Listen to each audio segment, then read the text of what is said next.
Good morning, everyone, and welcome to the House Committee on Health and Human Services and Elderly Affairs. We have several bills to consider this today in public hearing. But before we get to that, I'd like to ask you to please join me in the Pledge of Allegiance. I pledge allegiance to the flag of the United States of America and to the republic for which it stands, one nation, under God, indivisible, with liberty and justice for all. Thank you, everyone. The first bill to be heard today is House Bills 576 FN, and I would recognize the prime sponsor, Representative Rosemary Rung. Welcome, Representative Rung. Thank you very much, Mr. Chair, and thank you, committee, for allowing me to introduce this bill. For the record, my name is Rosemary Rung. I represent Hillsborough 12, which is the town of Merrimack. And I distributed earlier a text of my remarks, so I'm not going to read it, but I do want to point out the impetus for this bill. And I think it's the third one that's been introduced in the House to set up an ALS registry. This bill, there's really three drivers for this bill, even though I did say there's only two, but I added one last night. One is, first of all, even though ALS is a very uncommon disease, it is estimated that growth is going to be 36% by 2040 in the US and 70% globally. It's one of the most expensive chronic diseases someone could have. Totally devastates quality of life, not only for the person suffering from it, but also their family. And so to really understand the impact of this and how it may transpire in New Hampshire in the future, which it's also would take a lot of resources, would be just to count the cases. We need to know where we stand. Presently, there's no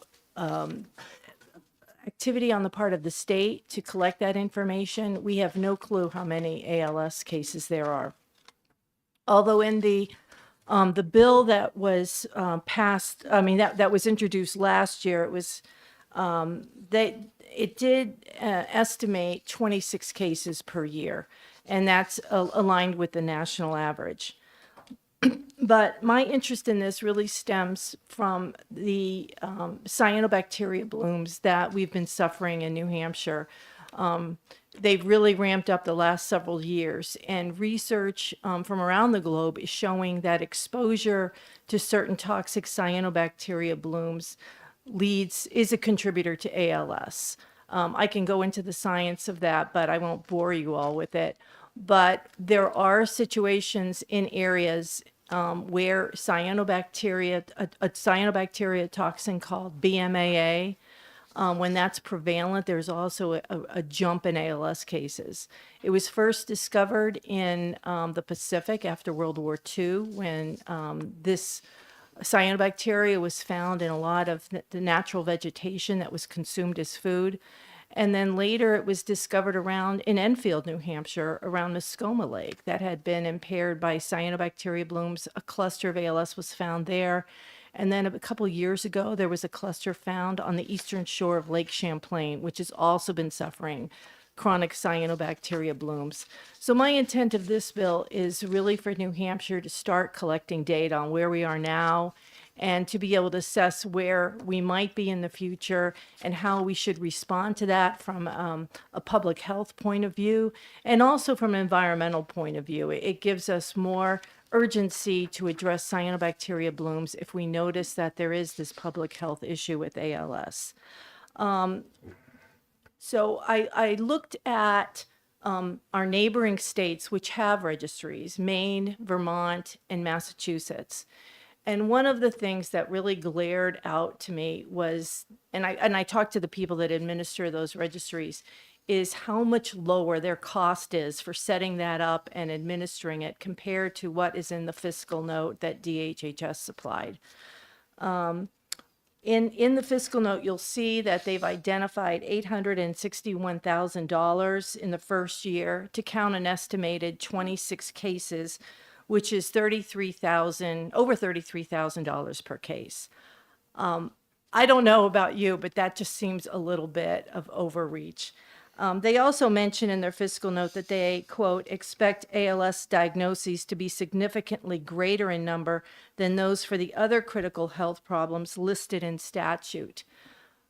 HB 576 amends current statute that only lists Ray's syndrome and lead poisoning as critical health problems. Ray's syndrome has become extremely rare. When there was a jump in cases, it was due to parents administering aspirin to young children who had a fever, viral infection, and with public education about the hazards of that, Ray's syndrome is very, very rare. But lead poisoning cases, this impacted more than 1,100 young New Hampshire children just in 2023. So to think that ALS diagnoses are going to be significantly greater than lead poisoning cases just isn't true. And that's using the state's own information. And I included the link in the in my handout. I'll also email this to you so you'll have the live link. So I ask that you pass this bill. I would also ask that you question DHHS on alternatives to the increased staffing that they're requesting in order to administer this program. I also included the information from the other states. Vermont, when they passed it in 2023, at the very most, they estimated $75,000 to $100,000 to set up and implement it in the first year. Massachusetts, which has a far more extensive registry where they contract with neurologists to double check diagnosis, it's very intensive. They spend less than $203,000 per year to manage its registry. So I'm not confident that the fiscal note is an accurate representation of what is needed to implement the addition of ALS to the statute, which currently counts Ray's syndrome and lead poisoning. And I do believe it's important that we start collecting this information, because if the current research continues to support the link between ALS and cyanobacteria blooms, we're going to have some type of a preparation on the part of the state to address that. So with that, I'd be happy to answer any questions. Okay, thank you. Any questions? Representative Weber. Thank you. And I'm remembering that the last time we saw this, there was a suggestion that the registry created by this legislation might be housed at Dartmouth Medical rather than in the Department of Health and Human Services, and that would get around the cost issue. Are you pursuing that, or are you considering having it simply be in the department itself? Thank you very much for the question, Representative Weber. I'm suggesting that this be incorporated within the Department of Health and Human Services. We already track over, I think, 24 types of cancer. We track lead poisoning. We have the ability to collect data.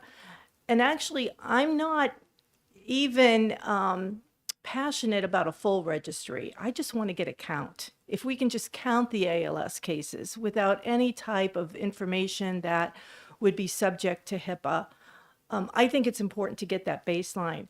I had a conversation last year when, after this committee, I think they had tabled the bill, waiting to hear from Dartmouth, and then they eventually recommended it be inexpedient to legislate. I had a conversation with Dr. Elijah Stommel, who is one of the leading researchers looking at a variety of neurological diseases and their environmental triggers.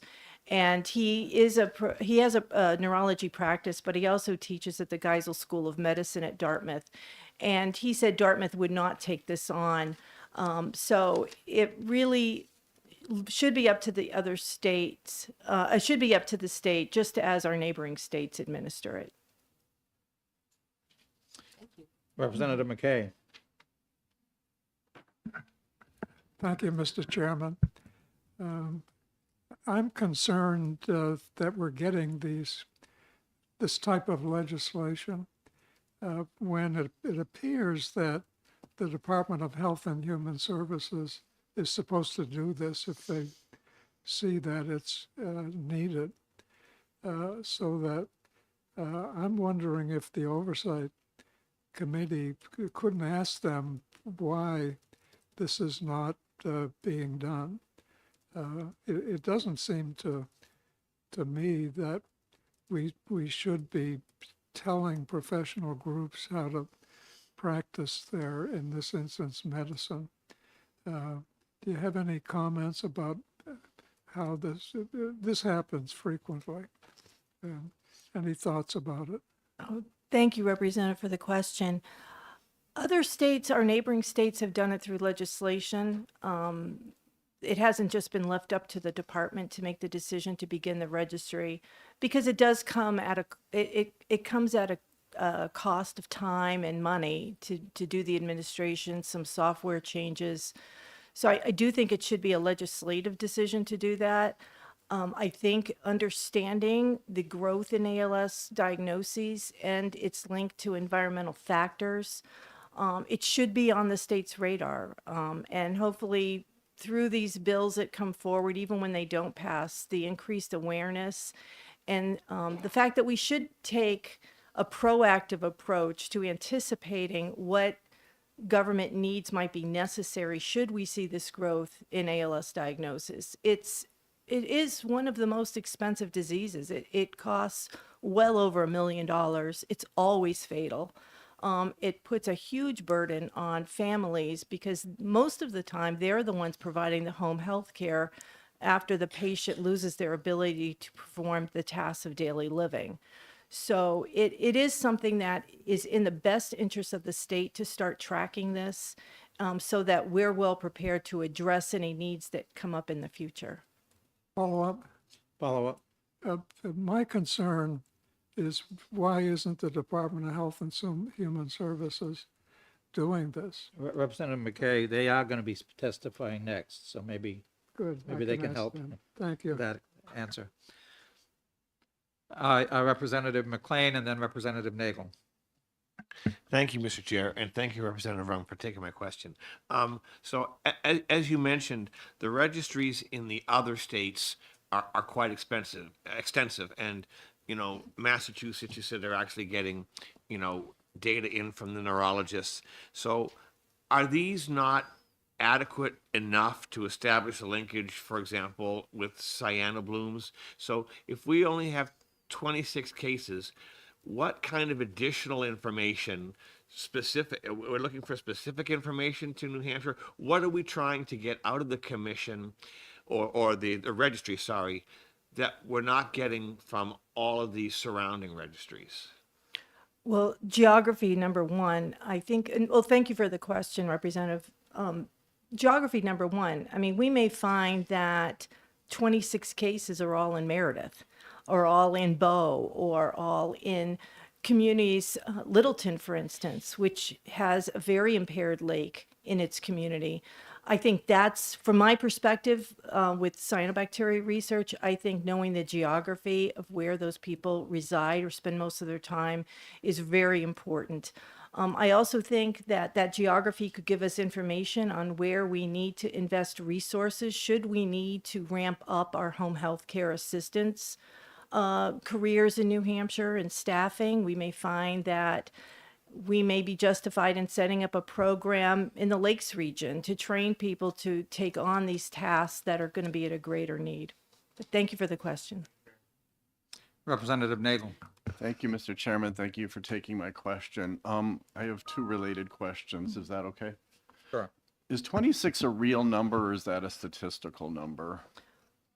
Because interestingly, the statistics work out perfect if you look nationally, the rates per 100,000 or whatever. It is a national rate. Yeah. So it would really vary, I think, depending on the community. And now in Vermont, the first year they had it, it actually started in July. And from July to December, they counted 27 cases. The last year was its full year, and they counted, I think, about the same, 26 or 27. I think it's important for New Hampshire to collect that information because we have a much more robust lake economy. And we have many people that live along within lake communities and also people that come up and spend part of the year in a lake community. So I think our situation is a little bit different because of our geography and our economy than if you compare it to neighboring states. Does that answer your question? Yeah, Representative? Okay. yeah. So, my second question is a little bit related, but I found it interesting where you tried to put this in statute. I looked up what a critical health problem was. I couldn't find a definition for it anywhere. And I'm curious, is there a place, where's this coming from to define this as a critical health problem? Well, interesting enough, I got a call after the last bill died from someone who was retired from the department, and he had suggested to put it in this area of statute since we already do it, and there was no fiscal note for those other two diseases. Thank you. Representative Mazer. Yes, thank you. Thank you for taking my question. I'm just looking at the expenditures. And so 861,000, and I'm looking at all of the jobs below that are listed down below it. So it seems like a lot of money to add one additional piece of statistics to what we keep track of. Like a quality assurance analyst, so that would be like a full-time job for the foreseeable future. Is that correct? Yes, thank you, Representative. I'm reading the fiscal note the same way you are. Yeah. It does say 5 days per week for 26 weeks. I think that's a good question to ask the department about the justification for all these positions when an estimated 26 cases are going to be diagnosed. Right, $1 million for that, almost $1 million is, okay, thank you. Yes, Representative Weber. No. Thank you so much, and thank you for taking my question. So, am I right to conclude from your remarks that it's your opinion that those numbers are grossly overinflated for the amount of work that you're contemplating might happen? And if you would describe for us a little bit what you think the infrastructure needs to be in order to do what you have in mind effectively. Thank you, Representative, for the question. I am surprised at this fiscal note. I'm not an expert in registries or collecting health information, but when I look at our neighboring states, which by most counts, we share a lot of the same economic features, really similar labor market, environmental factors, and if we combined all of their expenses for setting up and conducting a registry, all that combined is less than what this fiscal note is. So it just raises a lot of questions in my mind about what this is intended to do. I would be very happy, and I would kind of say that researchers, ALS researchers and people looking into research with the connection with cyanobacteria toxins, I think any information is important information. We have no idea in the state of New Hampshire how many ALS patients there are. I hear a lot of anecdotal information about people on a lake that have been diagnosed and so forth, but we need data. And just counting the number of, I would be happy if we knew how many patients there were and where they lived most of the year. I would be happy. I think we need to start somewhere. And if we find that that count is jumping well beyond what would be statistically predicted for our numbers, I think that you may see us back, or maybe the department decides to expand the registry to include more data. But at this point, I think we need to get a good baseline of the number of cases we have in New Hampshire. And I think also that information would be very helpful to look in context with our neighboring states. Thank you, Representative Rung. I had a question. You've made references to lakes. Is that, I don't know a lot about the disease. I know it's also called Lou Gehrig's disease. That's when it was first discovered, and I know a little bit about the devastating effects it can have from, just reading and so forth. What is the lake connection? Is there a specific connection there, or? Yes, thank you very much. You may regret me answering this question because I may get into the weeds, but stop me if I do. But New Hampshire has been suffering from an increase in toxic cyanobacteria blooms. And they hit primarily lakes, ponds, and rivers. And these blooms, the water's getting warmer. There's a lot of phosphorus, nitrogen running off into lakes, and it's triggering these massive blooms of cyanobacteria that are the world's oldest living organism. They enabled our atmosphere to be formed. But when they bloom, I want to back up a little bit. They used to be referred to as blue-green algae. So if you've heard of that, that's the same as cyanobacteria. But these cyanobacteria, they release cyanotoxins, and they fall into two groups, one that affects neuroproteins and one that affects the liver. And there's been compelling research over the past, well over 10 years, that one of the components of cyanobacteria, which is called BMAA, it's beta-methyl aminoalanine, that when that is ingested or inhaled by people that are near a bloom, you don't even have to be in the water, you can be out of the water. The body mistakes that for an amino acid called L-serine, which the body uses to synthesize neuroproteins. So instead of the L-serine going into the neuroprotein, the BMAA gets added. And the activity, or the usefulness of proteins really is derived from their three-dimensional geometry, or how they fold on themselves. And when neuroproteins that have mistakenly had BMAA incorporated into them, they misfold. And so they don't have the activity, or they can't express their biochemical purpose as if they were normally synthesized with L-serine. Scientists believe that this BMAA getting incorporated into neuroproteins and the misfolding, the misfunction that causes in the neurological system is manifest itself with ALS. There is also newer research showing that it may also contribute to Parkinson's and Alzheimer's, but that research is still pretty young. Thank you.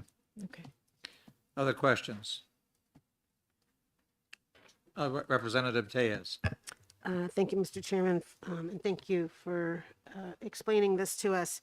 It's interesting. I'm looking up, when you said I would be happy with just knowing the counts, that raises other opportunities like, asking like administrative data sets and how many cases through administrative, which is through insurers. There's other ways we could try to just get counts. And that's different, and then there's surveillance, which is the public health system, monitoring and tracking. And then there's registry. So we want to be careful we're not conflating the different concepts we're talking about. And I just looked up, there is a US registry, but the problem is when you look to see their data, it's from 2018, right? There's a huge lag. So I can understand clearly in New England, there are more concerns. I'm not a question. I'm sorry. No, I lost my train of thought. Well, would you be happy with just, would it be sufficient to just track numbers, like counts, or is it really we want to be able to know and manage the population? Thank you very much, Representative, for the question. I'm hearing two different things, so correct me if I'm wrong, but one, there is a national registry, but it's voluntary. So for real research purposes, it's not very useful because it has that bias. People that want to enter their information, enter it, but we miss a lot of cases because people may opt out of that. As far as what type of surveillance or collection of information we use, obviously I'd like to get information that, length of residency, where did you live, maybe a occupation, what things might have you been exposed to, so that we can gather enough data to see if there is something environmental or information that might help us address any growth in ALS cases. But at the very minimum, for the purposes of just knowing if there is a need we're going to have to address in the future, just getting the number of cases and where these people reside would be, I think, a good first step. Thank you. Representative Nagel. Thank you, Mr. Chair. Thanks for taking my question. I'm so impressed with your description earlier that I'm a little wowed, but I have another question. The importance of any legislation is enforceability, and this legislation, I believe, requires that within 10 days, if I make a diagnosis, that I have to submit that diagnosis. I'm curious what happens if I don't do that. And secondly, we learned last time that a lot of the ALS patients actually get their care in Massachusetts, not New Hampshire. Does this apply to the docs in Massachusetts, that they're going to have to report that to New Hampshire? Thank you very much, Representative. That's a good question.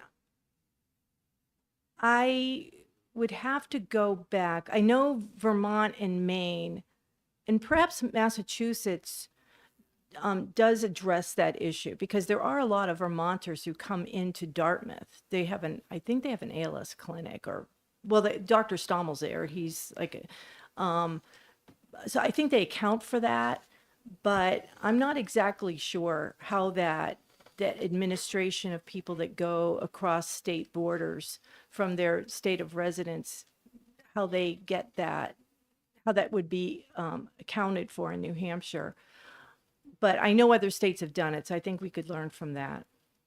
And I'm also open to amendment. Like I said, the very minimum I'm really looking for is that we start counting these cases and where these people spend most of their time. Other questions? Seeing none. Okay, thank you. Thank you very much.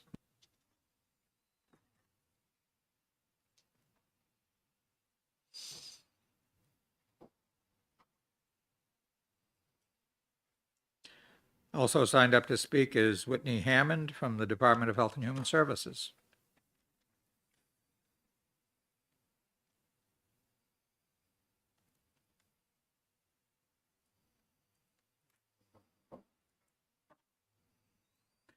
And you've asked for 5 minutes. If you could keep a little shorter, that'd be great. Maybe, well, there's two of you, so.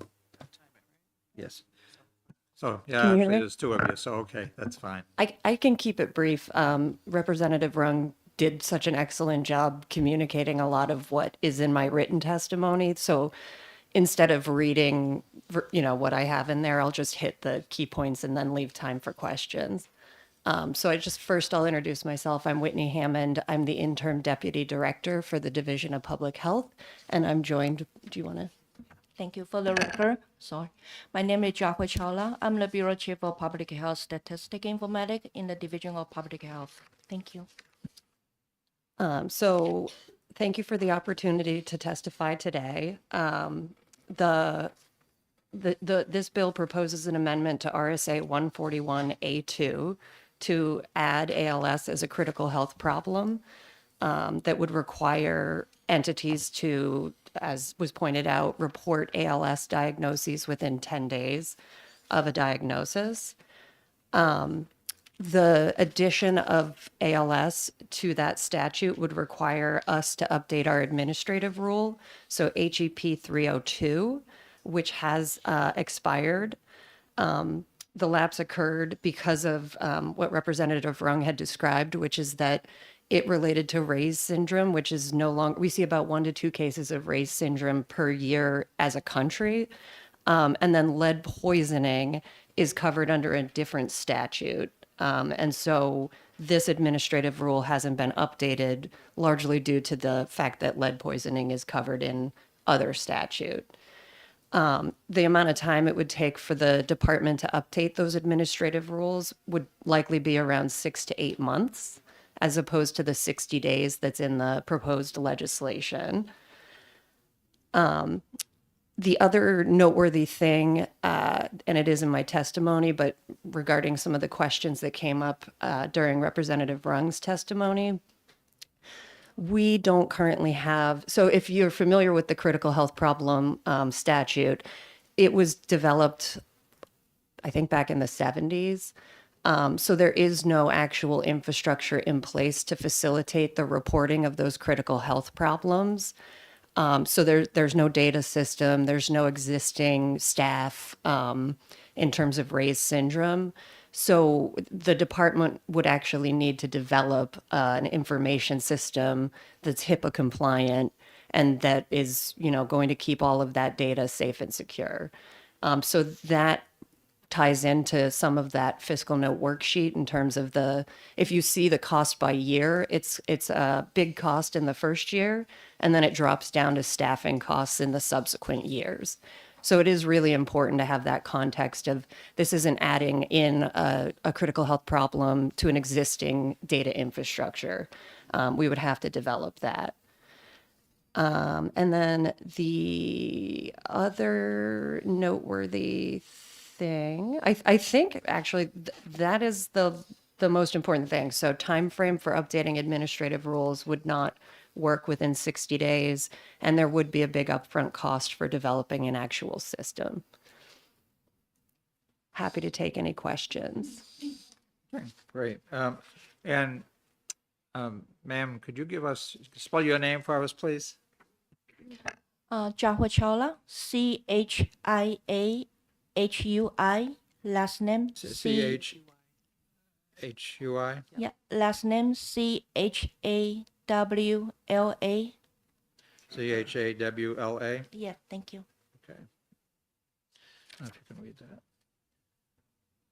H-I-A-H-U-Y. Yeah, okay, great. Thank you very much. Representative Woods and then Representative Weber. Thank you, Mr. Chair, and thank you for taking my question. I'm a little bit confused. You identified that there is no system present. Does that mean you're not tracking lead as well? So there is a lead system So specific. there is a system. Yeah, there is a data system for lead that's covered under a different RSA, which I referenced in my written testimony. But that would be very specific to capturing lead data and not ALS data.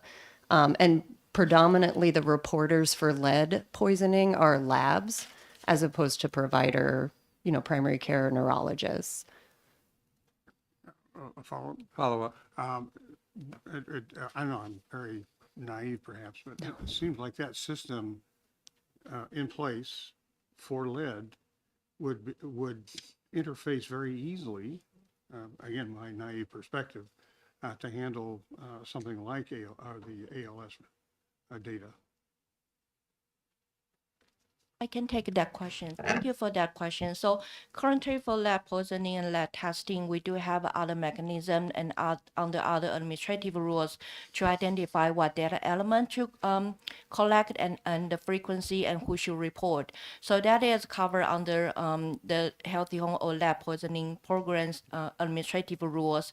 So for that system, we will need to do more investigation and identify whether that system will be able to be expanded to include other critical health problems like ALS into that system. But typically, the reporting stream is from different healthcare providers. Primary would be like a pediatrician or lab system to report the lead poisoning testing result to that system. So that is what I understand. The other part is the data elements are different. So currently, the lead poisoning is is following our New Hampshire implementation guide, local implementation guide, to submit the lead poisoning testing result data. The data element may not be similar with what the health records or health conditions will need to provide it. So we will need to do further investigation and talk with the program areas and also our IT folks whether that channel is feasible or not. But basically, those are two different reporting systems per different program needs and requirements. Thank you. Representative Weber and then Representative McKay.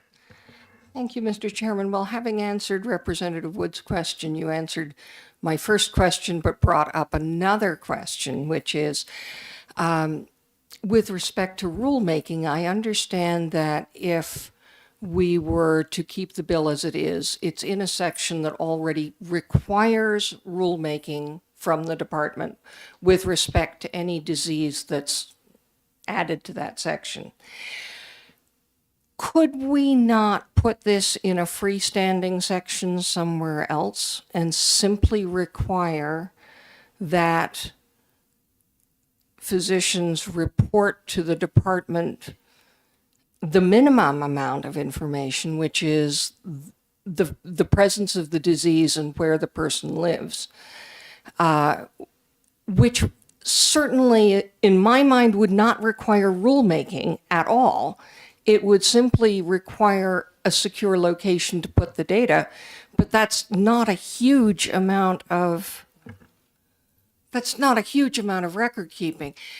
What would be the barrier to doing that at a very minimum level, at a very minimum cost, so we could figure out whether such information as basic as, gee, we've estimated 26 cases per year based on national data, but Vermont, which has a population less than half of ours, already has about that many. So we don't even know where we fall in that spectrum. What would be the barrier to doing that very, very minimal amount of data collection? So I want to make sure I'm understanding. So are you saying instead of what's in the proposed bill, which would make ALS a critical health problem, just add another, like ALS, not critical? Okay. I would think, and I would ask Jiawei for her input because she works in this more than I do. I think that would require administrative rules for the department to, ones if, could you speak Well, to the current statute does say that rulemaking on the administrative rules, and the current statute also identify that the department will need to identify the data elements on the collection, which include the social security number, who currently is listed as one of the data element. And for the department is a HIPAA covered entity, so we will need to fall under the HIPAA compliance to make sure that the system safeguard all the PHI, PII as well. So for that sense, that's why in our physical note, we consulted with our IT folks to utilize the current state infrastructure, which we have, which is a Salesforce infrastructure. And because we do not have this administrative rules, so we are not sure what the minimum business requirements are. For example, what type of data elements we will need to collect, what is the validation process will be needed in order to collect the validated and useful data set. We do not want to have anyone to we do not want to open a form to have anyone to report. We want to make sure this is reported by the provider who does the diagnosis to a specific patient. And also, without the administrative rule or without the business requirement, it would be a little bit difficult for IT system to be established and also to look for a meaningful way to validate and also to quality control the data entry and as well as the follow-up reporting. So that's why in our fiscal note, we did put estimate. We do not want to underestimate the system because if the requirement is a little bit complicated, not only to have the providers to report the cases, but also to verify the provider's identity, which might lead us to work with OPLC, Office of Professional License, sorry, I forgot what it stands for. That type to verify the provider's status and identify who will need to report. And if someone does not report, we may need to follow up. But what we base on to follow up with a provider, that's something that we also need to have a good requirement in beforehand when we establish a system. So that's why an administrative rules will really help iron out the basic requirement. Follow up. Thank you very much. And I understand the complexity as it relates to the bill as drafted. What I'm really asking, and this is because I'm not a healthcare professional, but I have done a great deal of investigation of a lot of different things in the course of my lifetime. And it seems to me, and I also do know because I am a lawyer, that we often have statutes that are not accompanied by administrative rules because the statute tells you exactly who is going to do what. And so it seems to me that it could be possible to draft a statute to minimize the burden on the department. Could we not simply have a statute that says a provider who diagnoses this disease shall report it to the department, and the department will keep records of the patient, the location the patient lives in, and will keep records on the number of cases, so we're not getting into huge privacy issues. It then seems to me that that's just a matter of collecting the information that comes in. And wouldn't it be true that somebody, yes, would be required to call and verify perhaps that this was a licensed provider, but that that's a very minimal amount of effort on the part of the department? And I'm not understanding what I'm missing here, so I'm hoping you will explain that to me. Yes, I agree that if we have everything lined out on the administrative, the statute, including the data elements that we will need to collect, then that would help us on the IT side to be able to identify the business need and then identify the cost for the infrastructure building and development. That is feasible, but I'll defer it to Winnie if from the department perspective or from the legislative perspective. Yeah, I would agree with what she said. I'm trying to think through the question around HIPAA, and just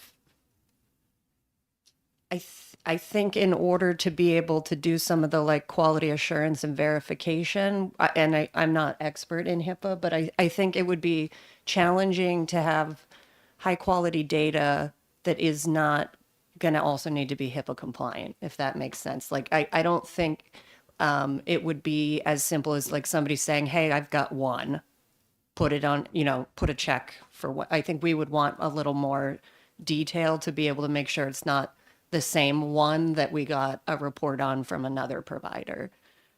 And so, yeah, thank you. Representative McKay, did you have your hand up a moment ago? And then Representative Lamontagne. Thank you, Mr. Chairman. I have no concern about this legislation. What my suggestion is that this could have been handled by the oversight committee, the legislative oversight committee that was established for these purposes. There are a couple of people in this room right now, I think, that serve on that committee. Is it your opinion that the oversight committee, which meets frequently, probably monthly, and the chairman is one of those people, it's a very effective group.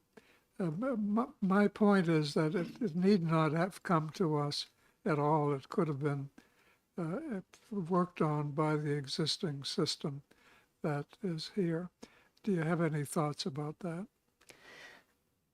So my read of the current statute around the critical health problems is there's the lead poisoning requirement, the Ray's syndrome, and then there's a third broader category for critical health problems that are identified by the department. So I think in that regard, ALS could be identified as a critical health problem under existing statute. I do think, and based on the fiscal note worksheet, there would have to be resources allocated to support the department in being able to operationalize that. So in statute, yes, but it does need resources allocated. Follow-up. Follow-up. My major point is efficiency. And the legislature formed a committee to do the things that we're doing right now. And I'm kind of putting you on the spot by saying, couldn't this have been all worked out already without coming to us at all?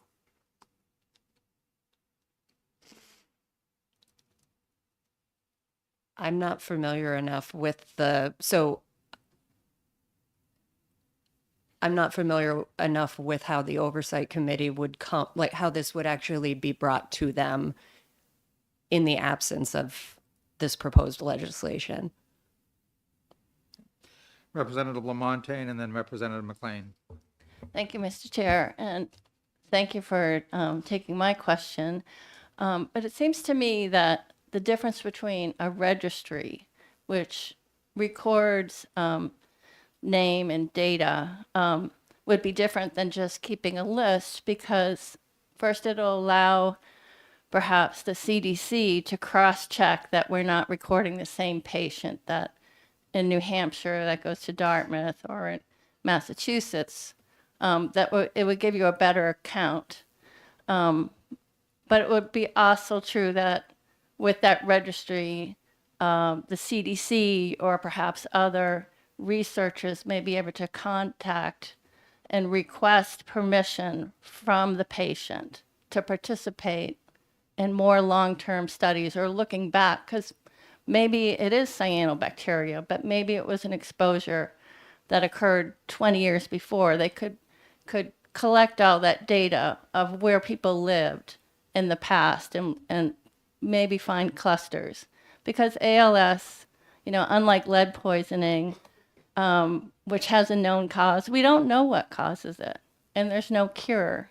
And only by really being able to get into long-term studies and knowing all the patients, who they are and where they lived, would be able to make progress in that area. Is that right? Yeah. Thank you for making that distinction around a registry and collecting case counts. And I do think that is a fundamental question of what is it that we want to be able to do related to ALS that should then guide what is the solution that we need in New Hampshire to be able to achieve that. And even just hearing some of the description around, well, it would be good to have residential history and know how often people are, in places on lakes in New Hampshire, that starts to get into a much bigger sort of system that's more registry-esque than counting cases.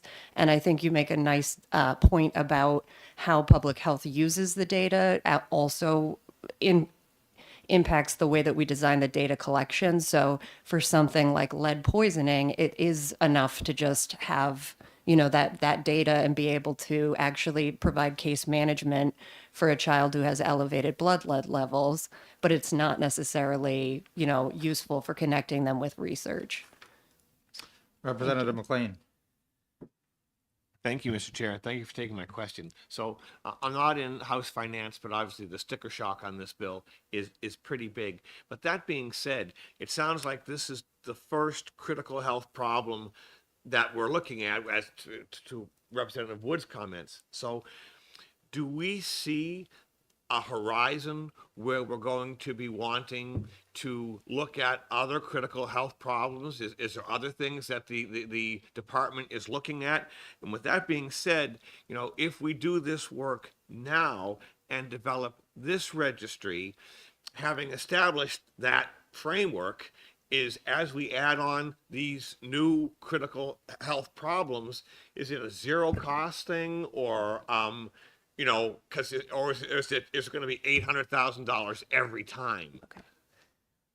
It's a really interesting question, and I will ask for Jawed to weigh in, but I would say, just from my work in chronic disease more broadly in the division, I would absolutely anticipate additional interest in adding other critical health problems when and if the infrastructure was in place around ALS. So we frequently receive questions about other kinds of chronic conditions that I could imagine people having interest in. But the follow-on costs would be, That's where I would ask for Jawed's input. That will actually depends because each disease has different specialties or staff, specialty to be able to do the follow-up work in a registry. So that will really depends on which disease that we are tracking. And for the record, we do receive the lead poisoning test result under this statute, but under the other administrative rules. So ALS will not be the first critical conditions under these statutes that we will be receiving. So lead poisoning is part of them that the department is working on now.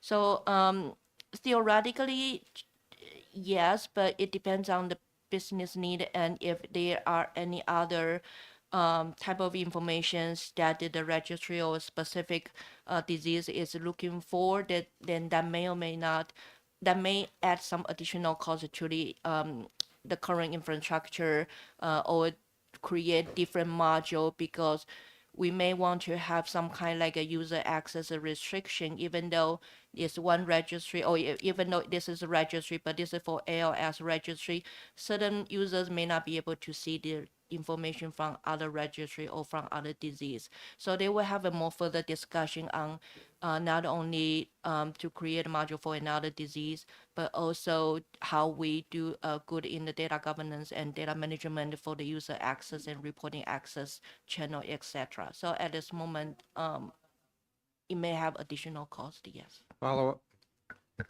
and thank you for that. But just as a follow-up though, would this system though, once it's established, be the basic framework so you're not going to be creating separate frameworks. This is, everything is going to be added onto this. We're not going to be creating separate ones in the future, just adding in and modifying it slightly to adapt for different kinds of problems. Thank you for the follow-up questions. Theoretically, yes, but we will still need to see what type of disease will be added and if there's any additional requirement that will be needed, then that could have additional costs. At this moment, we are not able to provide a certain statement that yes or no on the cost. Sorry. Thank you. Representative Nagel. Thank you, Mr. Chairman. Thanks for taking my question. I brought this question up earlier, but interestingly, I'm on the Rare Disease Commission. Believe it or not, ALS is considered part of that.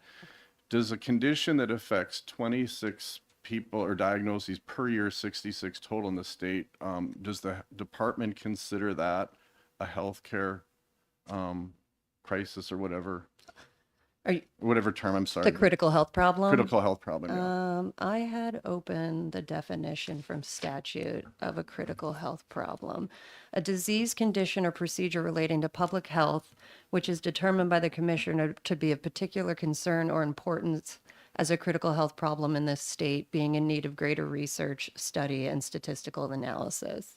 That seemed very open-ended to me, and I looked for more of a national definition, and I couldn't find one. So I'm just curious, would you guys consider that to be a critical health problem if it affects that few people?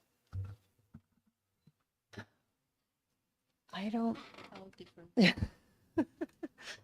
And I don't think there's more clarity in the administrative rules around this. So I would say I don't know how to define a critical health problem without more definition.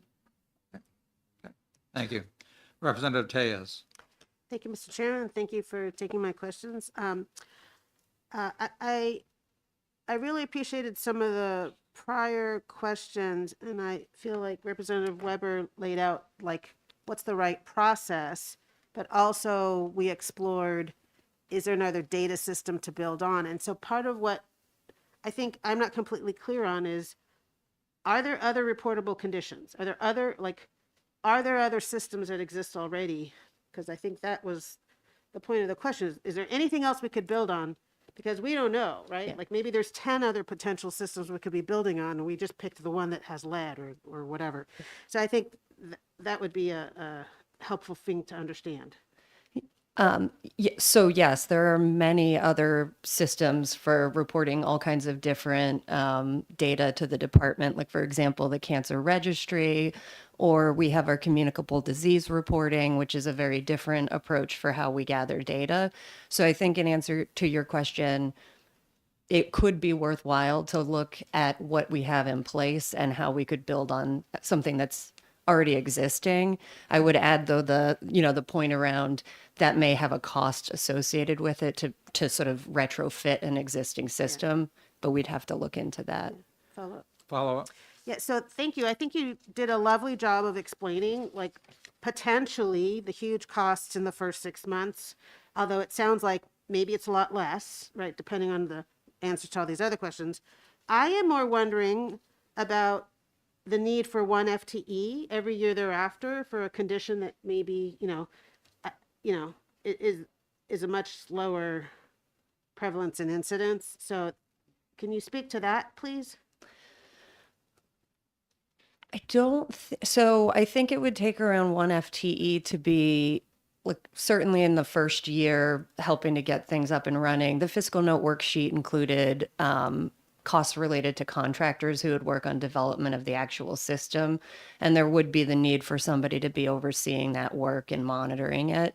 And then moving forward, I think especially with something this new, there would be a need to have probably 1 FTE to just even be working with providers and promoting the reporting into the system. And presumably there would actually be requests to use the data in the system. And so we would want somebody available to be responding to that as well.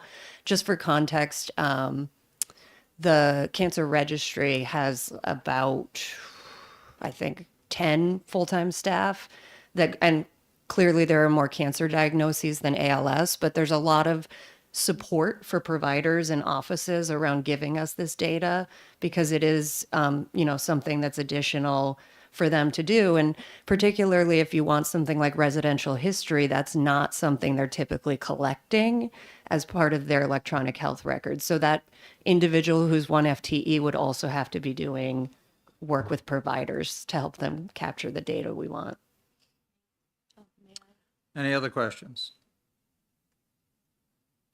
Sorry. May I?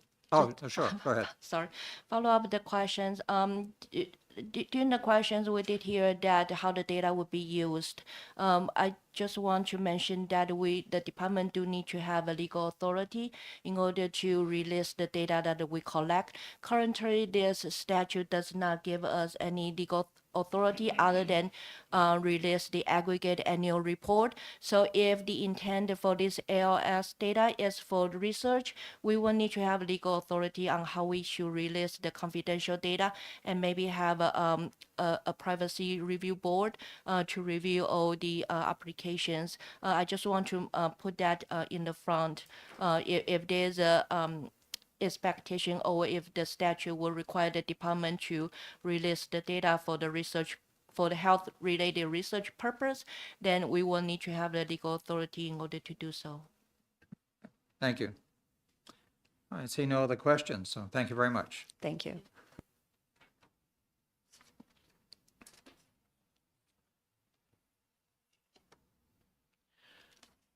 Also signed up to speak is Nancy Biederman, representing herself and RDAC.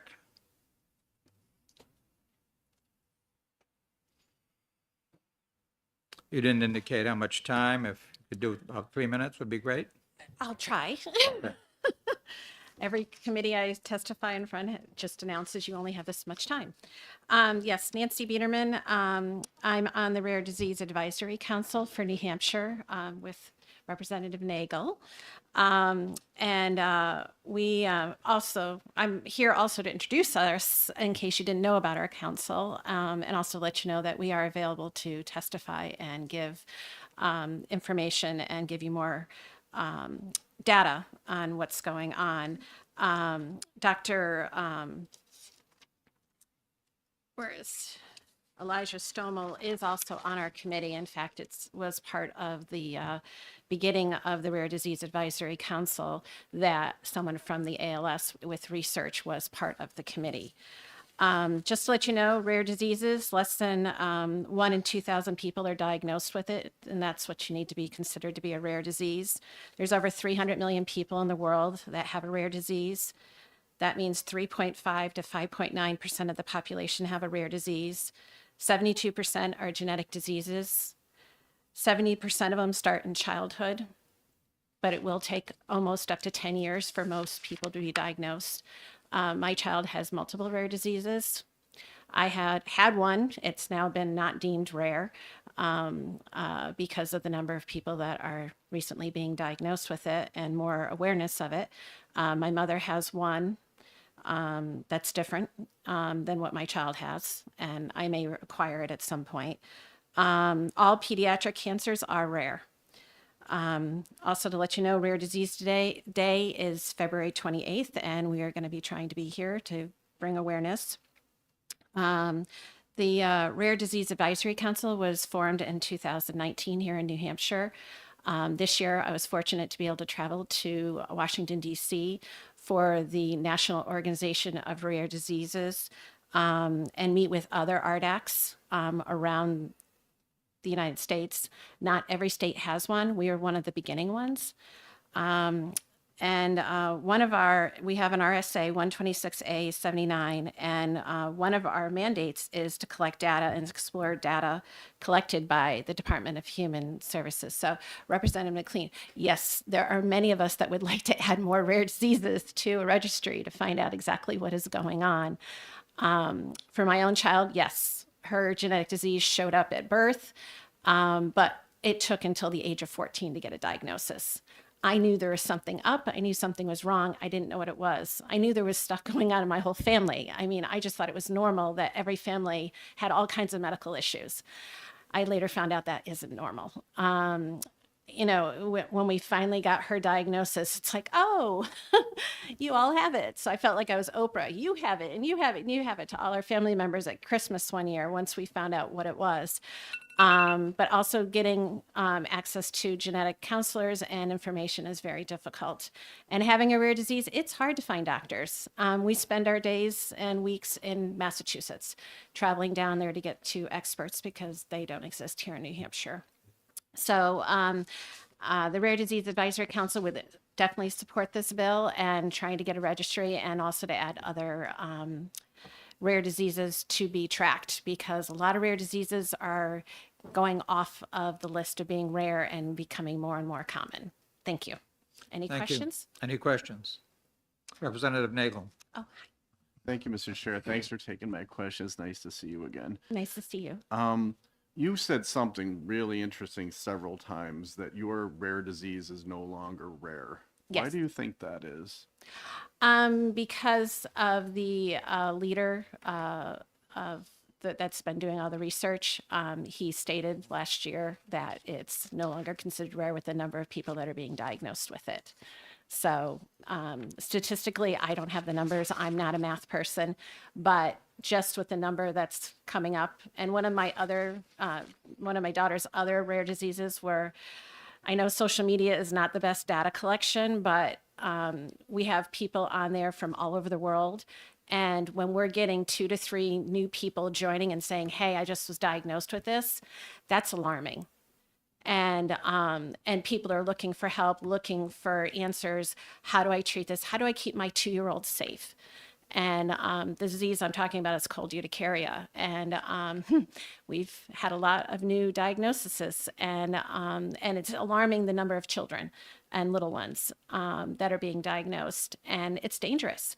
You can go into anaphylaxis and you can die very quickly from this, because if you're not aware of it and other people aren't aware of it, And doctors will just tell parents, oh, you don't need an EpiPen. It's no big deal. It is a big deal. If they're exposed to cold and you don't even know what's going to trigger it. It can be the air, it can be the water, it can be air conditioning, it can be a difference in temperature. My daughter's first experience was at Lake Sunapee in the summer. That's not a cold time of the year. You just don't ever know what's going to trigger it. And when you have littles that don't tell you what's going on and how they're feeling because they don't know that it's different, it's very dangerous. And we've had quite a few parents like, oh my gosh, we ended up in the emergency room and I had no idea. And so they're sharing the symptoms that their child had in order to let other parents know, hey, if your kid acts like this after being out in the cold or being exposed to cold. It also is eating cold things. Try to tell a 5-year-old you can't have ice cream. Not easy. So you have to be very aware of anything and everything that can be that can trigger that disease. And we're all different, and we all react differently. And you know, some of them they can't even take a shower. They take a shower and they get out of the shower and they have a reaction. Thank you. Any other questions? Thanks. Seeing none. Thank you very much. Thank you. Okay, no one else has signed up to testify on HB 576 FN, so I am going to close the public hearing on that bill and open the public hearing on HB 634 and recognize the prime sponsor, Representative Stringham. Thank you, Representative Stringham, for your patience.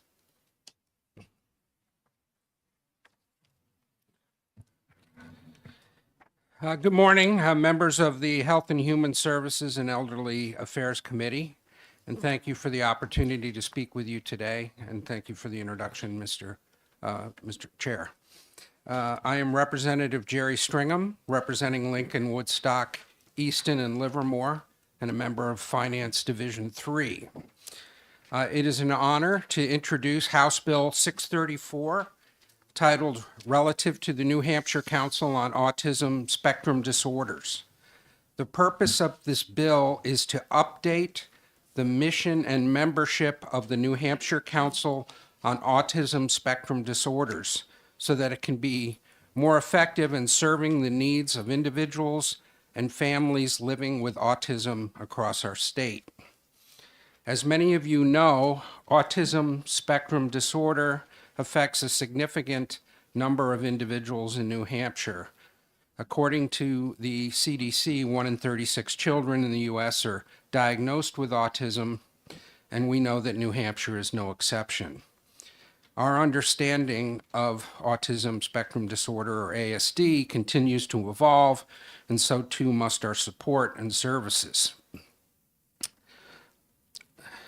The council was created to advise state government on policy, services, and programs related to autism, and to be a resource for individuals and families impacted.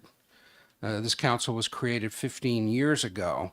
However, as time has passed, we realize that some updates to the council's mission and membership are necessary to keep pace with the growing and diverse needs of the autism community, and its utility has actually fallen off over the past 6 years, and this bill is an important step to revive the council and fulfill its mission. House Bill 634 proposes key updates that will ensure the council is truly representative of the various varied experiences within the autism community, and that has the ability to address emerging needs. Specifically, this bill alters the membership. The bill proposes to add members with a broader range of backgrounds, but also simplify the process to fill vacancies where there are a large number of them right now. But further refines the mission of the council.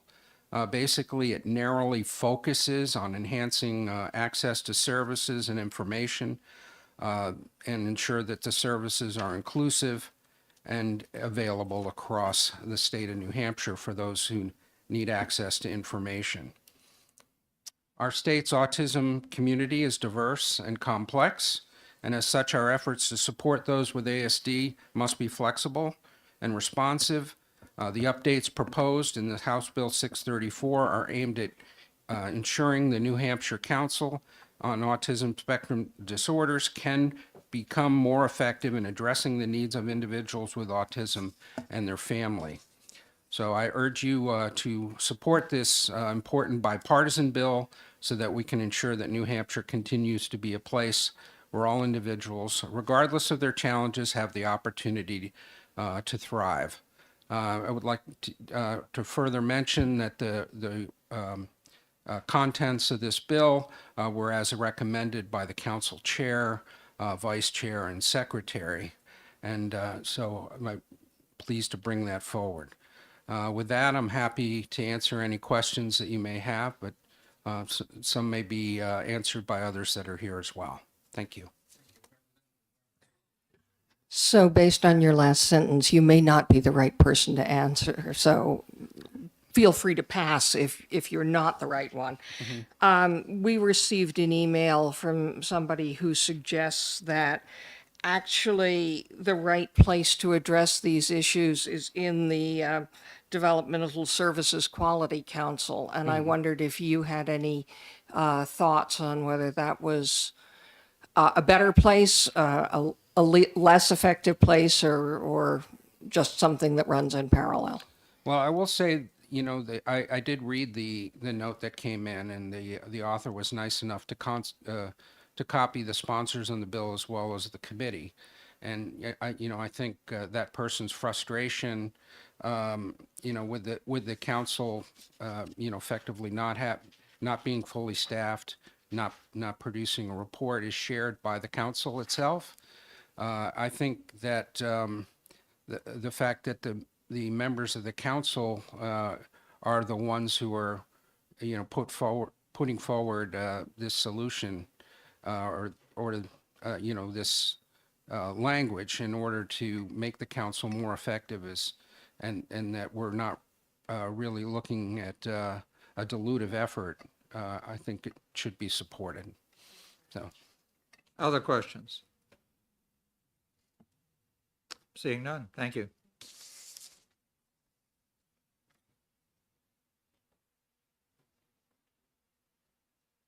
Is Representative Edwards out in the hall?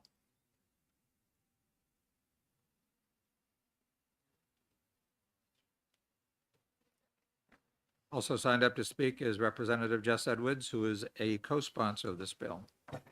Thank you, Mr. Chair and members of the committee. I'm here essentially to just back up and reinforce what the prime sponsor said. He invited me to work with him on this bill.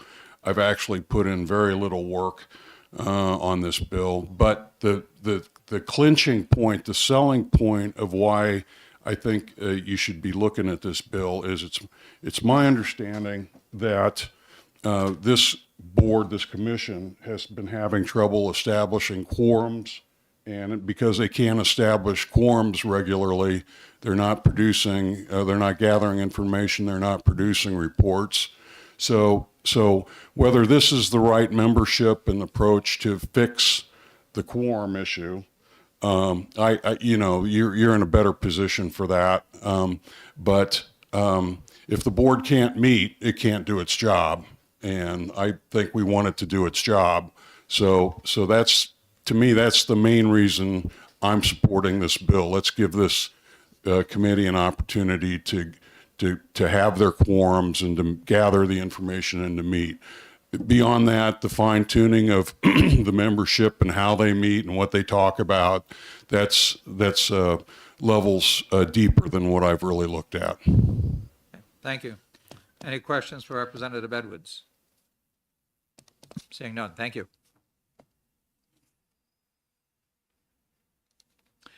Also signed up to speak is Marissa Berg from the New Hampshire Council on Autism and Spectrum Disorders. Did I pronounce your last name correctly? Okay. Okay, great. You've asked for 5 minutes. Again, closer to 3 would be great if you can do it.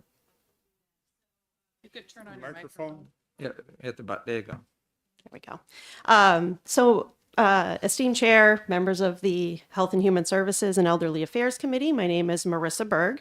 I am a member of the Council on Autism Spectrum Disorders, and this council is, their role is outlined in RSA 171A:32. The proposed changes that were outlined in this legislation were developed based on feedback that we received from people with autism and their family members and other people that support them during 2 feedback sessions. We had some listening sessions in November of 2024, and we really wanted to realign the purpose of this council to make sure that it was serving its purpose and really supporting people with autism and their families. So some of those highlights included that individuals with autism and their families wanted a greater presence on the council. The council should focus on educating individuals and families on resources that were available to them. There needed to be a way for adults with autism to advocate for their real life concerns and needs, not what people thought they needed. Professionals at all levels and the public need education on autism and what it's like to experience the world with an autism diagnosis. Many people with autism want jobs, and they want employers who understand the positive aspects of employing someone with autism and people who understand how to best support those employees. And people with autism should not be the only ones advocating, and there is a need for information and education to be championed by professionals as well. So the proposed changes to this legislation include clarifying 2 council-appointed seats for people with autism, adding a dedicated seat for a family member, bringing the total dedicated to family members to 2 seats, clarifying that 5 at-large members will be appointed by the council. And although it's not outlined in the language before you, these were discussed to be prioritized for people with autism or secondarily for family members of somebody with autism. This also adds a seat for a New Hampshire-based self-advocacy organization, adds a seat for a clinical service provider who works with people with autism. It also clarifies some roles, so clarifies that the role is to be aligned with available resources and build on collaboration with other groups and organizations. And also clarifying that they will make recommendations on best practices for supporting people with autism and provide an online listing of resources for people and their families and others who support them in a personal or professional capacity. So we have heard from people with autism and their families that having a dedicated council would be a valuable way for them to advocate and access resources. And that is why we have brought this legislation forth today. And we really appreciate our sponsors for helping us with that. And thank you for your time. And I'm open to questions. Thank you, Representative Weber. Thank you. I'm just reviewing the makeup of the council as it is proposed, and I have the concern and question about increasing the size, although I understand the balance is different, of an organization that's already having trouble meeting its quorum, and that may be... So my first question is the lack of a quorum simply because not enough people have been appointed or because not enough people have shown up? So we have been significantly increasing the number of people who show up. One of the things that has been slowing us down a little bit is that a lot of those seats are governor appointed.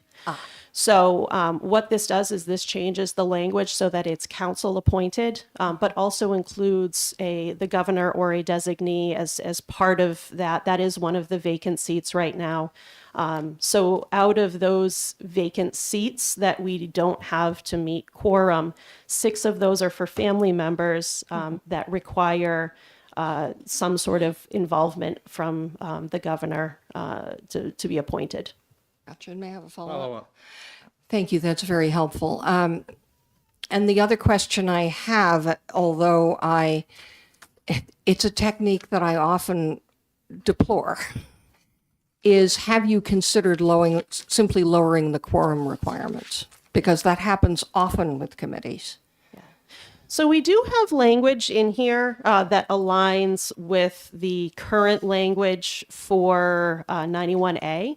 So I'm not sure how I mean, I'm not familiar enough to know how much outside of 91A we're able to go, that we are simply expecting that, we do have to follow those guidelines. There is language in here, though, that allows for individuals with disabilities to count toward a quorum, because we had seen there was some precedent for that with the Quality Council, to make sure, many people with disabilities don't have access to any sort of transportation. They can't necessarily drive. One more follow-up. Public transportation is scarce, so. So am I correct in thinking that that's allowing them to participate remotely and count as part of the quorum? Correct. Thank you very much. That's very helpful. Other questions? Seeing none. Okay, thank you. Thank you.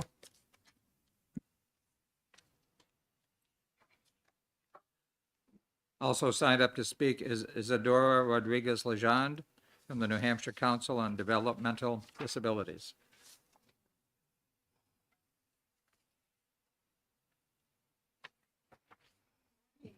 Morning. There you go. Oh, Yeah, when okay. the red light is on, you're all set. So for the record, my name is Isadora Rodriguez Legendre. I serve as the Executive Director at the New Hampshire Council on Developmental Disabilities. I'm also currently the Interim Vice Chair of the Council on Autism Spectrum Disorder, and am a seated member on the New Hampshire Developmental Services Quality Council. So I may be able to shed a little bit of light on how all those are different and the intent of having a dedicated council for individuals and families who experience autism spectrum disorder. So I have written testimony. I won't go through and read all of it, but having heard some of the previous testimony and some of the questions, I would like to point out that yes, indeed, this request would allow for individuals and family members impacted by disability to count towards in-person quorum for that group. We, in the last couple of meetings, have seen upwards of, 20 people participating online, but the in-person quorum is what's been difficult to meet.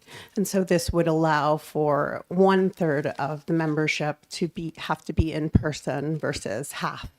And for anyone online who experiences a disability or has a family member who experiences a disability to be counted towards in-person quorum if they are participating remotely.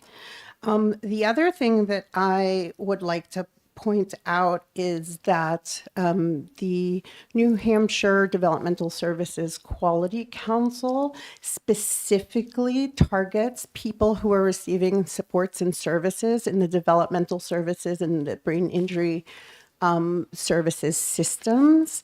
However, a lot of folks who are autistic have very different functional and support needs than those that are provided through the developmental services system. So a lot of times people with autism don't even qualify for services because they may not have an intellectual disability or a functional need that makes them eligible. And so that makes this council very unique in that it can help identify the needs and address the needs of folks who don't necessarily qualify for paid services through our system. And that is a big difference from all of the other councils that exist currently. I think the last point I have is that it's really important to elevate the voices of those who experience disability and autism specifically, and their family members, to make sure that any goals and objectives and activities are led by people with autism. And that is why we are looking to increase the membership. And we have seen people with lived experience kind of show up at these meetings virtually, but it is difficult to get the agency seats, if you will, in the room. Sure. I'm on another commission myself, and I know it was, some of the agencies were very slow in making their appointments, and the statute of this particular commission said it's a 14-member commission, 8 constitute a quorum. And when you don't have all 14 appointed, it can be difficult to get to that quorum, so. Yes. Any questions? Not seeing any. Okay, thank you very much. Thank you. Okay, I have no one else signed up to testify on HB 634. Does anyone else wish to testify?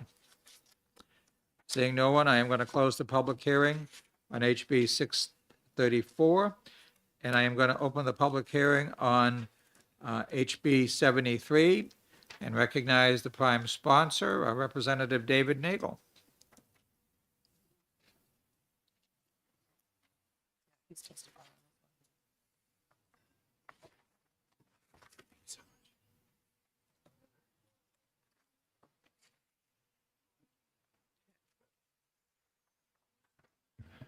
Thank you, Mr. Chairman. Honorable members of the committee. Just introduce myself because some of you don't know me. I'm David Nagel. I'm on your committee. I'm a physician, an advocate, an author, and a legislator. I've worked for 30 years advocating for the rights of people with disabilities, including pain. My primary focus in life has been to achieve a public policy balance between the needs of those in pain and those with addiction. And I would say that for the most part, that's been a total failure, but we can never stop trying. I also am the acting chair of the Opioid Abatement Commission, and I'm the chair of the State Health Assessment and State Health Implementation Plan Council. And this bill that we're talking about today is very important for both of those. I'm honored that my two friends here, Representative Edwards and Senator Waters, are here. I call this a quicksand bill, not for the reason you might think, but Senator Waters proposed this bill last session, and I basically got sucked into it. I didn't sponsor it, but the more I heard about it, the more I liked about it, the more important it got, the more work we put into it. To give you a little history, and while I'm talking, on page 3 and 4 of the bill is a definition of harm reduction. Rather than me go over that in detail, I thought you could take a peek at that. But anyways, the reason why this bill came up was because we're already doing harm reduction. It's one of the pillars of the Governor's Commission. The Opioid Abatement Commission allows this as a reason for distributing funds, as one of their 19 indications. So we're already doing it. The problem is, unlike other things that we do, there's a little bit of controversy in it. And there was a feeling that since the term harm reduction and the concept did not appear anywhere in statute, that it needed to get there. And and I'm speaking for the senator, but that was pretty much what led to this. The history of the bill was that it was brought up in the Senate. It passed in the HHS committee there 5-zip. Was voice vote in their finance and then in the Senate. It then came to us out in this committee where we sent it without a recommendation initially, but my good friend Representative Kofalt and I sat down, worked on this at length to try to get a good definition of what harm reduction meant for us. And with that, we were able to pass the bill, or at least the amendment that we created. I'll give you the numbers.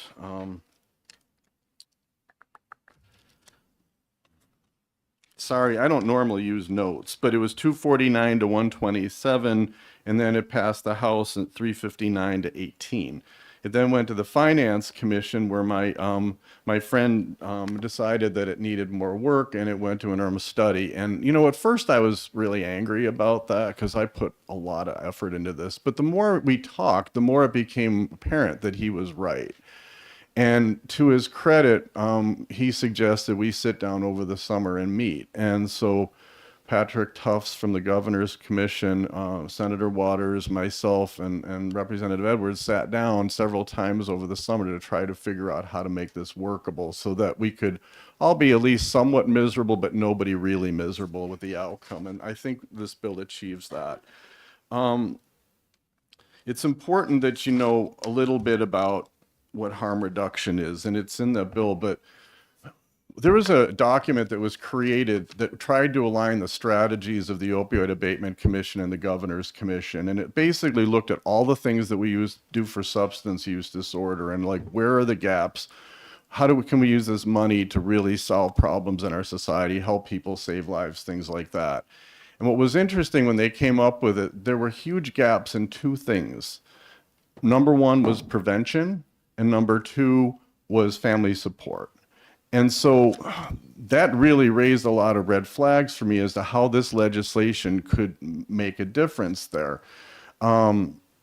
So that's basically where we came from, but prevention has three elements to it, and this is a public health thing. This isn't just an addiction thing, but we differentiate them between primary, secondary, and tertiary.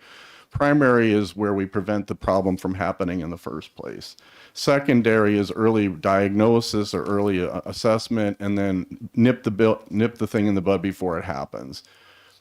Example, every one of you is in a county delegation. You all have an Office of Restorative Justice. That's what they do. They do secondary prevention. Tertiary prevention, though, is a different story. The problem is ingrained, it's complicated, and our goal is not necessarily, I mean, it would be nice if we can eradicate the problem, but our goal is to prevent the consequences or minimize the damage that the consequences can do.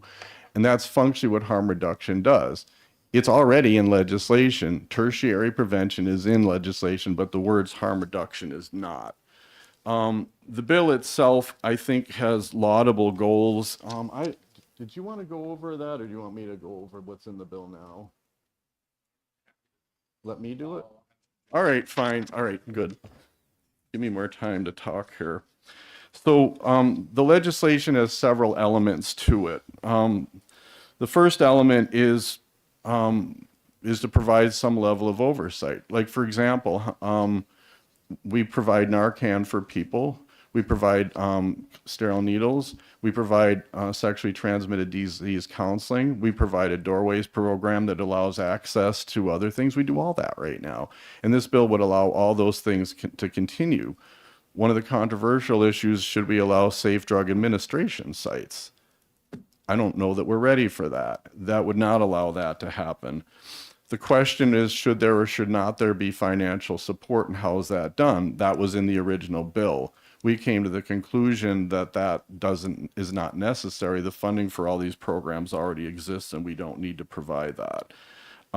This was an interesting one that I had never really thought about, but when you're applying for grants for programs, terminology is really important, you know? So if we're using one language, tertiary prevention, and this other group, SAMHSA, is using harm reduction, then we're not using the same language, and it makes aligning our grant requests a lot more difficult. So by using this bill, we're able to actually allow our organizations in the state to use the same language to more effectively compete. There was an element in the original bill that allowed for promotion or education of healthcare providers. It went way too far, only because everything it put in there already existed, so we did eliminate that. The Doorways program is really important. It's like an easy access program. It's a hub and spoke model in the state. If you have a problem 24/7, you can go to one of 9 centers. That's the hub. They will then spoke you out to whoever provides those services. And most of us agree that that's important. It's an important harm reduction technique. It exists now. Like a lot of programs, there's a danger it could not exist. So this bill allows that to continue. Let's see, what else should we talk about? This is the most important part of what I call our compromise. So I've been working with people in pain for a long time. I've been working with people with addiction for a long time. I've lived a lot of my life with people in pain, and I've lived a lot of my life with people with addiction. The problem that I've had with the whole concept of harm reduction is that, although this is not in the SAMHSA definition before you, is that we focus a lot on the addict and not on the people around them. If you look at the American Society of Addiction Medicine's definition of addiction, they say it's basically aberrant behavior continued despite harm to the self. The old definition said the self and you, those around you, and that really bothered me that they took that out. I think that people with addiction are victims of their neurophysiological self, but at some level, they're also perpetrators. The things that they do a lot of harm to the people around them. And what concerned me about the whole concept of harm reduction is that it doesn't take those people into effect. For example, my family had to bury 2 people with cirrhosis of the liver in the last 3 years. from a lifelong history of alcoholism. You wouldn't believe how much anger there is. You know, what they did to their families in the process of their alcoholism and how you wanted to shake them, tell them to stop, whatever. And the family support was lacking, but they had 12-step programs they could go to. They had this, that, and the other thing. And that's why changing the way we conceptualize what we were doing was important. So I'm going to give full credit to Representative Edwards for coming up with this, but we changed the term conceptually from harm reduction to reduction of societal and individual harm. If you go through the bill, it's actually very simple and complex at the same time, but everything in black in the bill is new. But all this is the statute that creates the governor's commission. It changes the words harm reduction, which was in the past, to including reduction of society and individual harm. Every time the word abuse happens, it changes that to misuse, which was a real problem for me because we don't use that terminology in pain management, and I was really afraid that we would harm my patients. So there's 2 places in the bill where we protect my patients' rights to access to these things. The definition of harm reduction, at least from a SAMHSA point of view, comes in here with some guardrails that, for example, you cannot do a self-drug administration site. What else? I think that's pretty much everything that I have. I did define misuse in this. I insisted that stay in there because abuse is really what we're looking at, not misuse. For example, I would bet every one of you has misused a prescription drug in your life. If you took a drug that was prescribed to you for a reason other than it was prescribed to you, you misused that, and that is by far the most common cause of misuse. How many of you took that codeine that you had from a dentist for your hip when your hip hurt? Or an antibiotic for a reason that it wasn't? So you're functionally a criminal. The majority of misuse is actually something that subtle. That's not what we're talking about, and that's why it was important to me that we define what we were talking about, because the term misuse is now used in the addiction circles.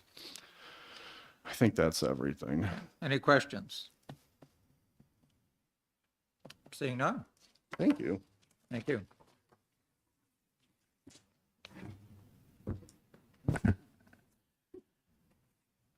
And okay, Senator Waters, welcome. I was just about to call you. So, Thank you. Senator David Waters from District 4. Thank you very much, Mr. Chairman, members of the committee. Senator David Waters, District 4, and we're playing tag team with Representative Edwards, and he thought I should come up now. I don't often come into House hearings on bills that I'm not the prime sponsor, but I really wanted to be here to applaud Representative Edwards and Representative Nagel. Did I hear that I should come up now? Did you want to join him? No, I just was mentioning you. That's all. Yeah, all right. you'll come up Okay. whenever you want. We did put a lot of work in this bill, and I really want to thank Representative Edwards in particular for holding this bill so that we come up with a better bill that had a real consensus as to how to move forward on a difficult issue.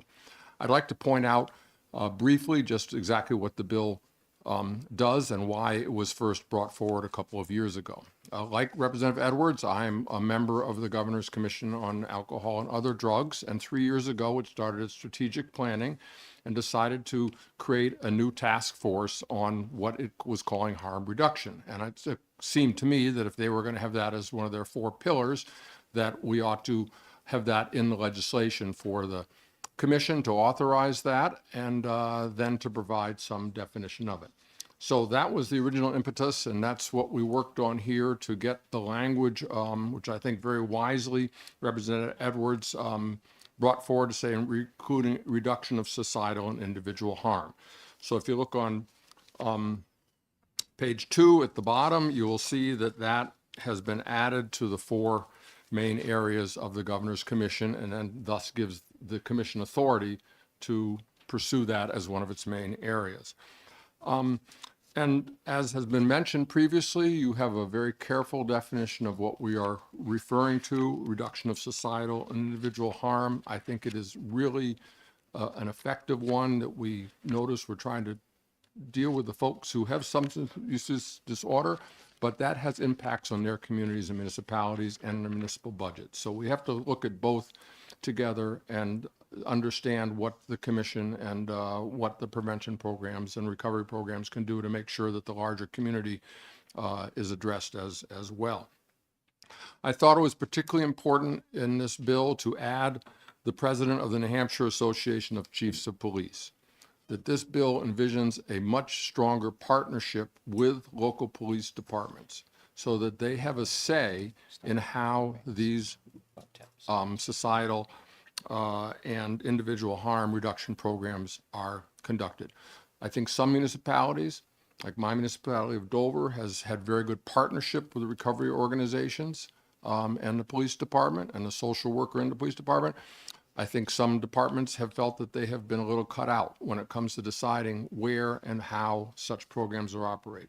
So you see in the language a little bit later in the bill, it specifies that there must be consultation with local police forces. I think this is an important tool, particularly for Manchester and other cities. We are meeting with Mayor Ruiz on this bill next week, and I think that this will form a much stronger partnership with law enforcement and with these recovery efforts. So I won't rehearse again on page 4, but I think that this essentially identifies a lot of the activities that there is bipartisan and municipal and state consensus on with HHS, so the kinds of activities that are involved in harm reduction. And then I would also, the last thing I'll really point to is on page 8, or the Doorways program. I think that the Doorways program is one of Governor Sununu's great legacies. He established them by executive order at a period of extraordinary crisis with opioid misuse and deaths in the state. We were, after West Virginia, hardest hit by the opioid crisis per capita, second highest number of deaths. And Governor Sununu stepped forward. We had substantial grant funding and said we will establish this doorway program where in the communities across the state there is a one place to go where people can connect with services. And I think, I talked with the governor about this last year, and I said, when we have executive orders after a few years when they've proven themselves, I think it's very important to have it in statute so that there's statutory authority. And the Doorways program now, as you'll see described, and this is language that I was given through Health and Human Services as an appropriate way to define what the Doorways program is. And now we'll have it in statute and the appropriate legislative involvement there as well.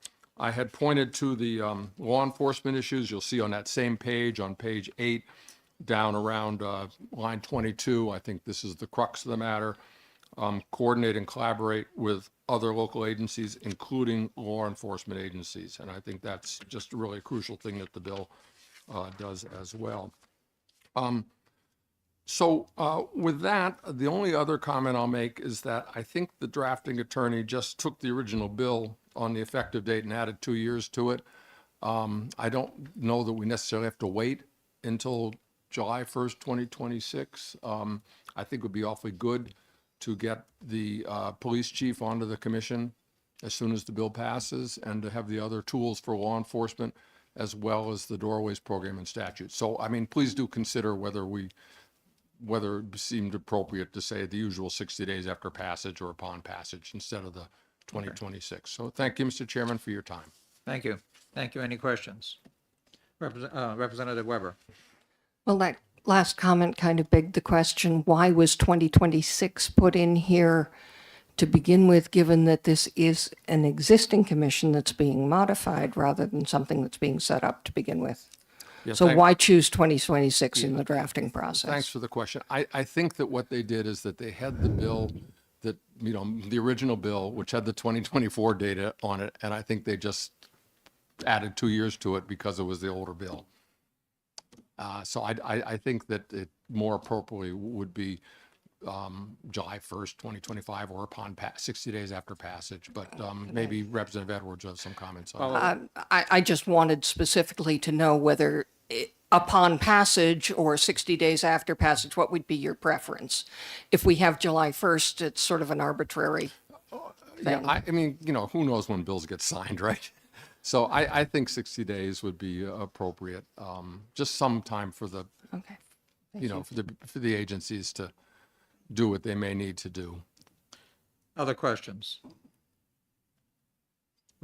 Representative McKay. Thank you, Mr. Chairman. Senator, good to see you. It says a representative of the state's faith-based community who shall be a non-voting member. Why is that in there? I mean, it seems very strange that that's on page 2, line 23. That's the existing language. Is there any reason why we shouldn't take that out? I mean, why is he on there if he can't vote? Thanks for the question, Representative. This commission was established a number of years ago in statute. That's the existing statutory language. If the wisdom of this committee is that they'd like to change that, that's the wisdom of the committee. Yeah, I used to serve on that committee.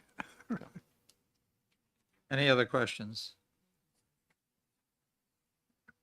And did you have a clarification, Representative Nagel, on that point, or? Yeah. Sorry. Thank you for the question. It was a good question. Faith-based communities do an awful lot of boots on the ground work in addiction management. And so I think that was probably why they were included in this, because they are really critical to the work we do in a lot of different ways. I suppose they might have to recuse themselves frequently. So, but again, this is the existing language, so I don't really have an answer to it. Representative Woods, did you have your hand up? Okay. Representative Hartnett. Thank you, Mr. Chair. Thanks for taking the question. Very appreciative of this bill, helping you bring harm reduction into focus for the state. It's wonderful. Just had a couple questions about needle exchange. Is there any evidence that needle exchange increases intravenous drug use? Thanks for the question. I'm not a scholar on this, but I think HHS can point to studies that it does not. I was here in the legislature when with Senator Gray and others, we passed that. It really is disease prevention. It's about HIV. It's about hepatitis. It's about heart disease. And so that's been the main, that's why we passed that program. And again, there's no change to it here in this bill. Follow up? Just a slightly different subject. Is there any evidence about whether or not syringe exchanges increase or decrease the likelihood of engagement in treatment? Thanks for that question. And I can actually answer that personally because I have been out I've been out with some of the recovery organizations that offer these services in Nashua in particular. I went out to the parking lot behind the library where they go up a few days a week and provide the kits and so on. And to participate in a needle exchange program, you have to have a card.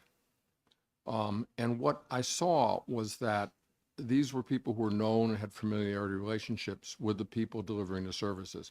So there was a check-in about their health, about recovery. They're also distributing naloxone.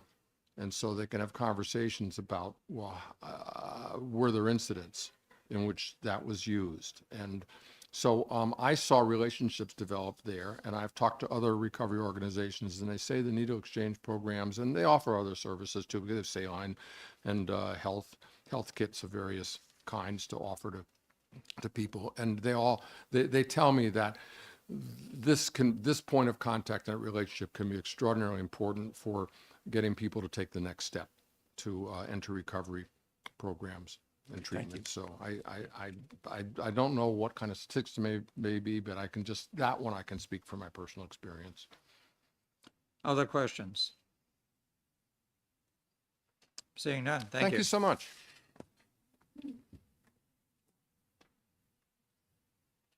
Also signed up to speak is Representative Jess Edwards.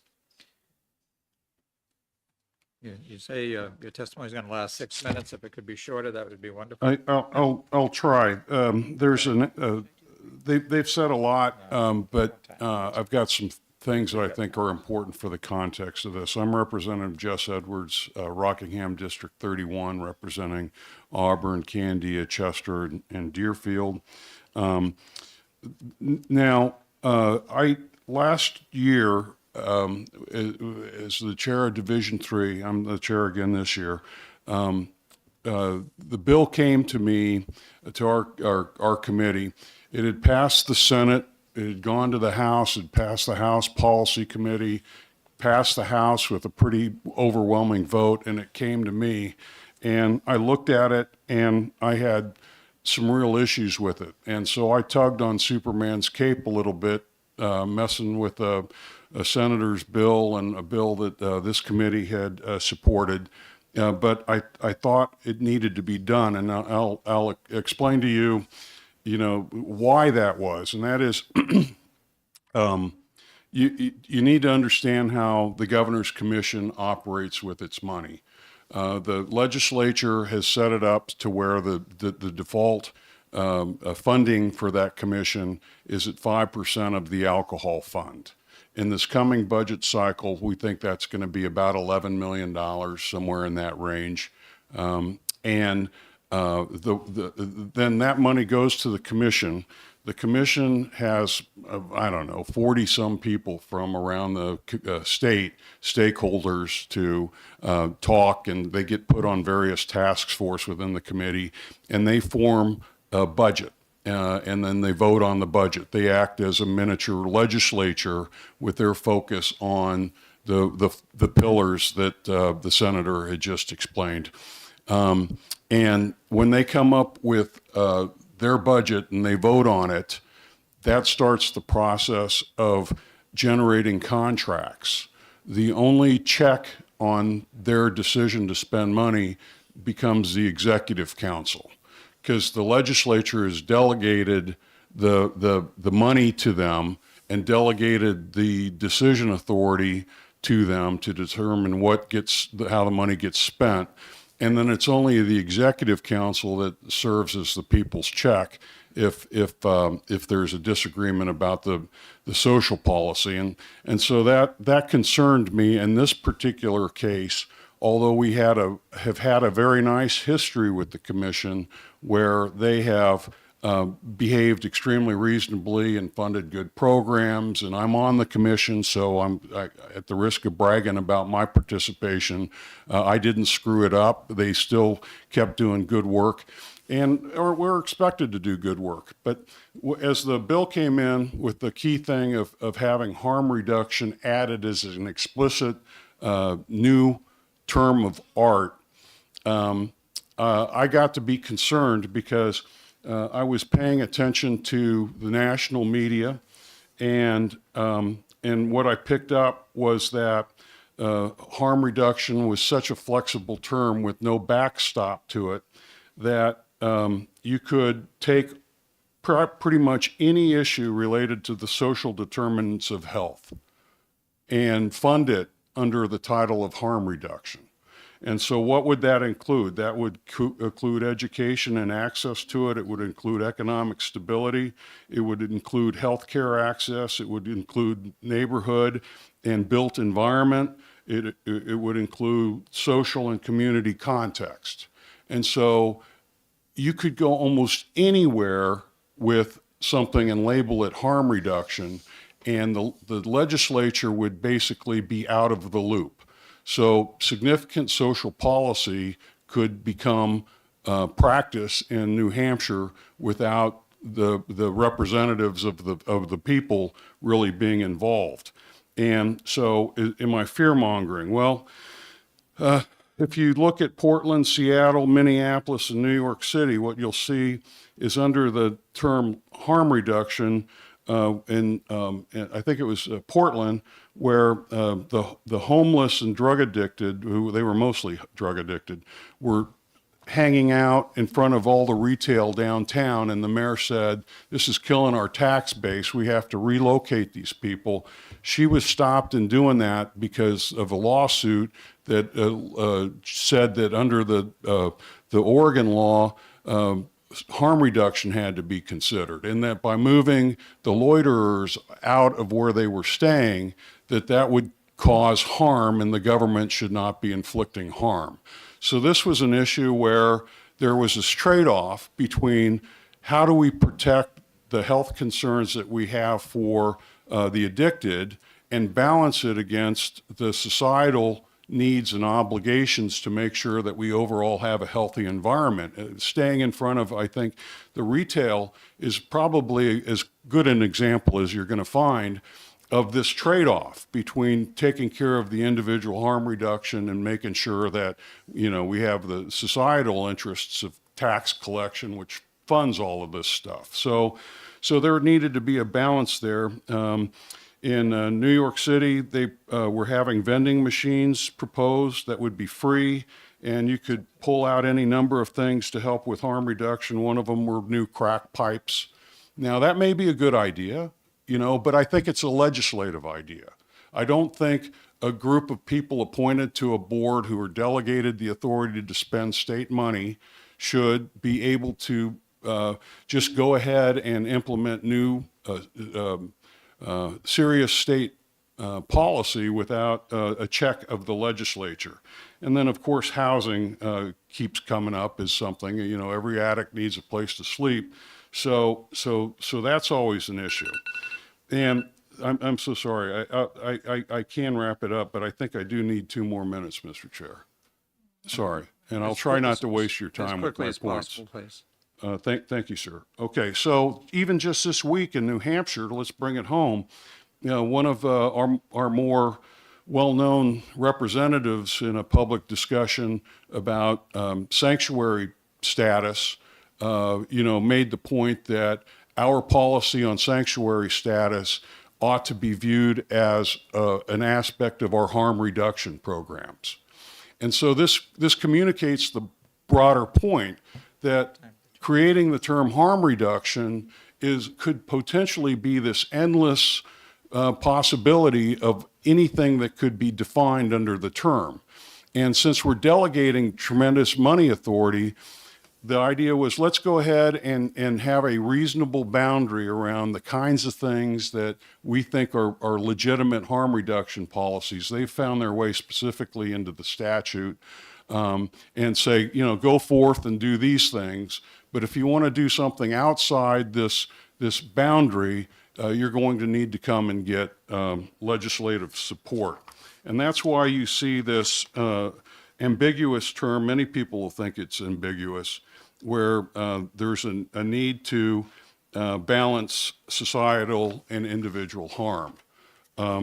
If you were a systems manager, you would look at this the way systems managers look at the concept of subsystem optimization. And subsystem optimization is as you're building and designing organizations and processes and procedures, if you focus on maximizing the potential and capability of one component of the system, you can actually do harm to the entire system because you've overemphasized the one component. And so subsystem optimization is a warning to systems thinkers that you have to maintain a balance of the system, and that if you ever see yourself like overemphasizing one component of it, then you're probably doing harm to the overall system. That's your 2 minutes is almost up. Yeah.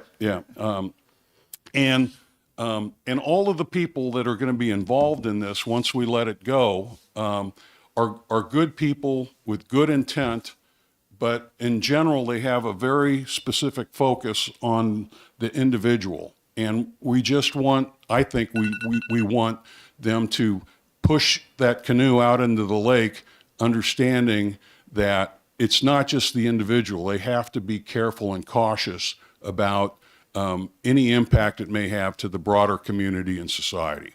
So I could say more. This is such a great topic. Thank you. But I'll shut up. Any questions for Representative Edwards? I'm saying, say you covered it so well, we have no questions. Well, I followed the experts, both, and I didn't even get a chance to thank them. They were just so great with the collegiality, and they could have been offended and mad at me, but we had some really great conversations. And I think it's an example of doing nonpartisan legislation, not bipartisan. So thank you. Thank you. Also signed up to speak is Chief Suckling from the New Hampshire State Police. I believe it's the New Hampshire State Police. No, I'm from the Alexandria Police Department. Oh, okay, Yeah. okay. Good morning, Chairman Please McDonald. put your microphone on. There you go. Is that right? Yeah. I that's can it. hear me. Yeah, we can hear you. Good morning, Chairman McDonald and members of the committee. Thank you very much for having me to speak to this bill. My name is Dave Suckling. I've been a police officer for 14 years, and I've been a chief of police for 12 of those years. I'm currently the chief of police in at the Alexandria PD, and I work with our Laconia Rural Community Opioid Response Consortium, RCORP for short, which is a federally funded program, and I present annually at the national conference in DC about police integration and community recovery efforts. And I'm also here to support the New Hampshire Chiefs of Police Association, and I'm proud to say that we support this bill. Small towns such as ours are not without our own drug-related challenges, as I'm sure you all know. In 2018, I was present in an overdose death that changed my life and my approach to policing forever. A young man in our community was late for work, and his parents had gone into his room to make sure he was awake, and instead of awake, they found their son dead with a bag of powder beside him. He had been in meaningful recovery for several years. Since then, Alexandria PD has distributed hundreds of doses of Narcan throughout our community, and personally I've taken around 12 people to recovery placements last year. And this is all possible through community partnerships with recovery agencies, and since then we haven't had a documented overdose in Alexandria since we started distributing naloxone in our town. And we acutely learned that dead people don't heal, which has turned into a bit of a battle cry in our efforts. And lo and behold, what we were doing was harm reduction. We just didn't know what it was. We just thought we were saving people's lives. These efforts haven't been in lieu of law enforcement efforts. And we found that people are often willing to explore recovery efforts post-arrest while in our booking room. And we've taken several people to recovery from our booking room for long-term meaningful recovery, which we're insanely proud of. Police in New Hampshire have a unique opportunity to talk with people suffering from substance use disorder and save lives in the state, hence increasing police legitimacy and more meaningful interactions with the public. And this bill will help bridge the gap between law enforcement and recovery agencies. New Hampshire Chiefs of Police would welcome the opportunity to be part of the Governor's Commission on the Alcohol, Drug Abuse Prevention, Treatment and Recovery Commission, and hence we support this bill. I'd like to take any questions if you have any for me. Thank you. Any questions? Representative Kofal. Thank you, Mr. Chairman. Thank you for taking my question. So just point of clarification, I think I heard you say that you're also, in supporting the bill, you are also representing the view of the New Hampshire Chiefs of Police? That's correct. Okay, thank you. Other questions? Seeing none, thank you. Thank you for having me. Appreciate you all. Also signed up to speak is Jenny O'Higgins from the Department of Health and Human Services.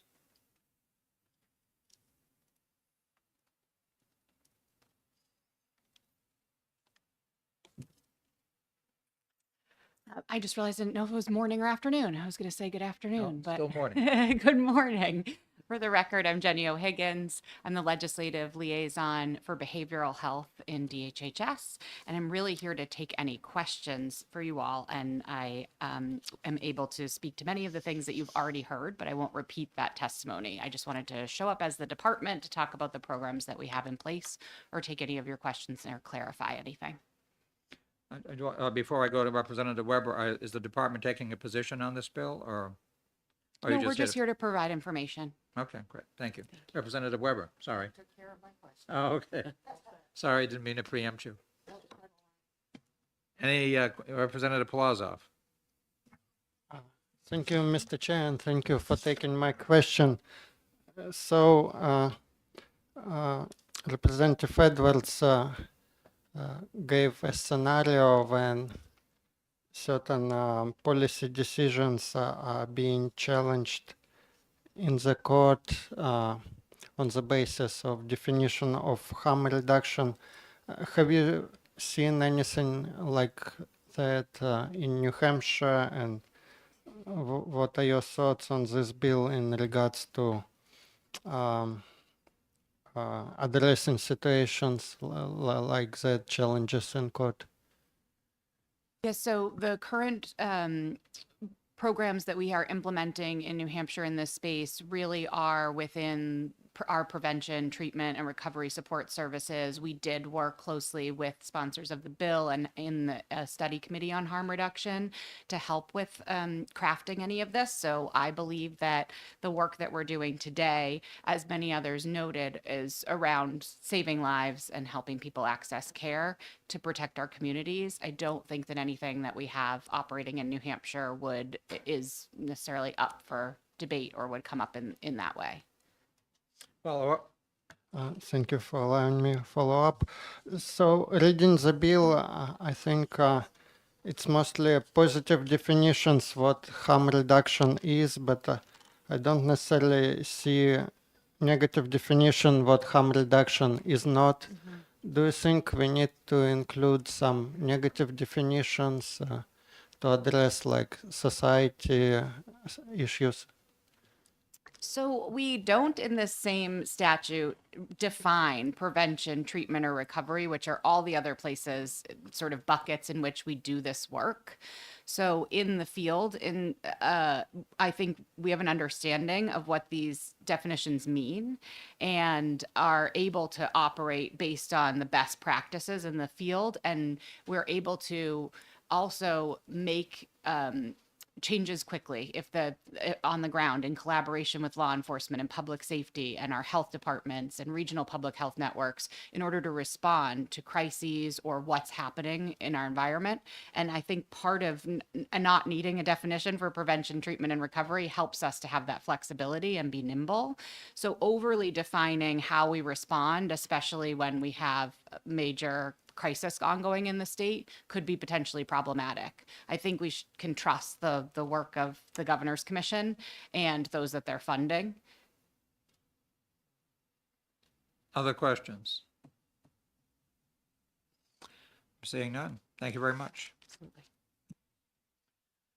I have no one else signed up to testify on HB 73. Does anyone else wish to testify? I'm seeing no one, so I'm going to close the public hearing on HB 73. Our next hearing is going to be on HB 94 FN at 1 p.m. We'll be in recess until then.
We do ask other people testifying who follow to please keep your testimony as close to 3 minutes as possible to allow ample time for questions. We have quite a few people who have signed up to speak on this too. We want to make sure everybody gets a fair shot. So I'm sorry to interrupt, Representative. Proceed. Yeah, good afternoon, committee members. My name is Representative Julius Soti, representing the Rockingham 35, Wyndham, and Londonderry. This legislation is HB 94. It's meant to stop the funding of infant circumcision. It's bipartisan, and it's going to be bipartisan testimony that you'll be hearing. Circumcision is the cutting of the foreskin of the penis. In other words, removing erogenous tissue and replacing it with scar tissue. We seek to save the costs on this and also on the botched circumcisions. Circumcision is medically unnecessary. I myself am proof of that, as I am intact along with 90% of the male population on the planet who have no problems being intact. So far, 16 states have passed similar legislation. The rate of circumcision in the country is down to 50%. Other countries that have had circumcision but got rid of it are England and Canada when they went to a socialized medicine system. In Canada, another contributing factor may have been that a child lost his penis to a botched circumcision. Very tragic. The person was raised as a girl and then later committed suicide. Now, I would like to draw a distinction between religious circumcision and secular circumcision and how it's related to harm. I'm going to quote from a rabbis perform circumcision, from a documentary called Cut, Slicing Through the Myths of Circumcision. It's Rabbi Hershey Warsh. He's brutally honest here. He says, it's painful, it's abusive, it's traumatic, and if anyone not in the covenant does it, I think they should be put in prison. I don't think anybody has an excuse for mutilating a child. Now, we have to draw the religious ethics here. It's in the covenant versus the secular ethics, which is what we're supposed to be doing. We're in the secular category. Now, how did circumcision become a secular thing? I handed the history out, but in a nutshell, during the late 1800s, when medicine was more snake oil and less science, there were puritanical, prudish quacks promoting circumcision, and they outright say it's to diminish sexual pleasure. It cures nothing, even though there are many claims that it does. It's a cure in search of a disease, and it's backwards. That's backwards science. There's a lot of bogus funding, generally by people who have been circumcised and want to get the results that they want to get because they're funding the studies. And I find it very strange. People are missing a body part, extolling the virtues of missing that body part. And, I ask them about it and they say, oh, I know what I'm missing. And I think, how? No, you can't. You don't have that part. You can't feel what you don't have. That is epistemologically impossible. You've never felt the natural, normal function of your penis. You have no standing on the issue. No pun intended. It's like the colorblind person touting the merits of being colorblind. Oh, and by the way, also with regards to female circumcision, it's the same thing. There are women who have had female circumcision performed on them in some societies, and they want to do it to their girls. They have no standing there too. Total colorblindness on the issue. Well, so to conclude, I would ask the people who are promoting circumcision. Tell me again why I should have had highly innervated erogenous tissue cut off of my body or my children's body.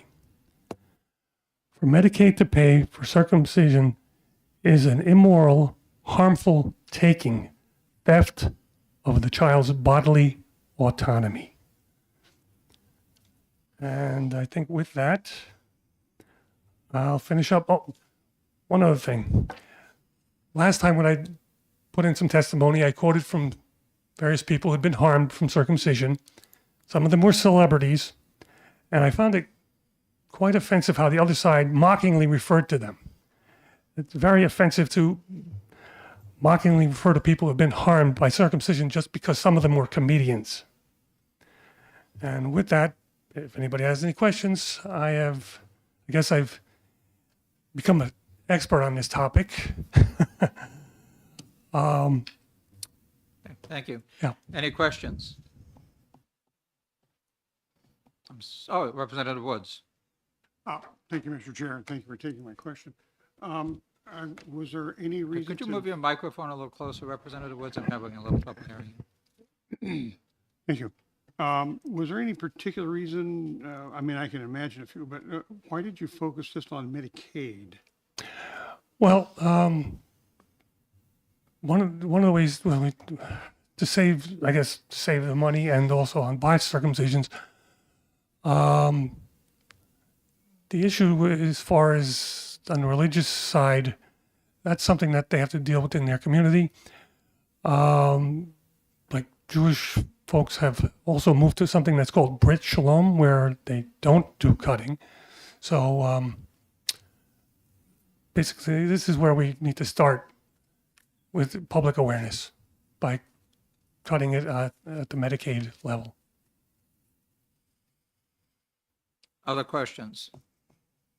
Representative Polozov. Thank you, Mr. Chair, and thank you for taking my question. Does the state Medicaid plan covers female circumcision? No. In fact, there's a law that bans, you can't even take a pinprick to anything on a woman. Oh, that reminds me. I have some other things here. There is testimony that you guys got, but I printed it out from an attorney, Eric Klopper. He's going to be suing all the states for equal protection. So I'll hand this out too. And he's going to be coming around to New Hampshire too. Maybe we could preemptively do something about this. But anyway. Other questions? Representative Nagel. Thank you, Mr. Chairman. Thanks for taking my question. There was a statement somewhere that the state would save something like $100,000. I think there was a fiscal note or something. Yeah, I believe. Is Yeah, there I a believe that. breakdown for that, where that comes from? It's hard to break it down, but we got it from the Department of Revenue, I believe. And there's also extra numbers that, and I can send it out to you in an email, where it's the botched circumcisions cost just as much as the initial cost, maybe even more, to do the repairs. But I'll have to get those numbers to you. And if I can Follow up? clarify, sorry, yeah, follow up. The reason why I bring it up is I'm sure there's an administrative cost and then a reimbursement cost, but I mean, all the providers that I know that do this say they don't make much money doing it. You know, it's like $20-$30 tops, you know, so that's why I was struck that the number was so big. Well, the fact that it exists and that you have to have administrators and everybody, all bureaucrats dealing with it costs money. If you just like strike it from the process, you're going to save. No matter Never what. mind. Yeah. I'll leave. Other questions? Seeing none. Okay, thank you. Thank you.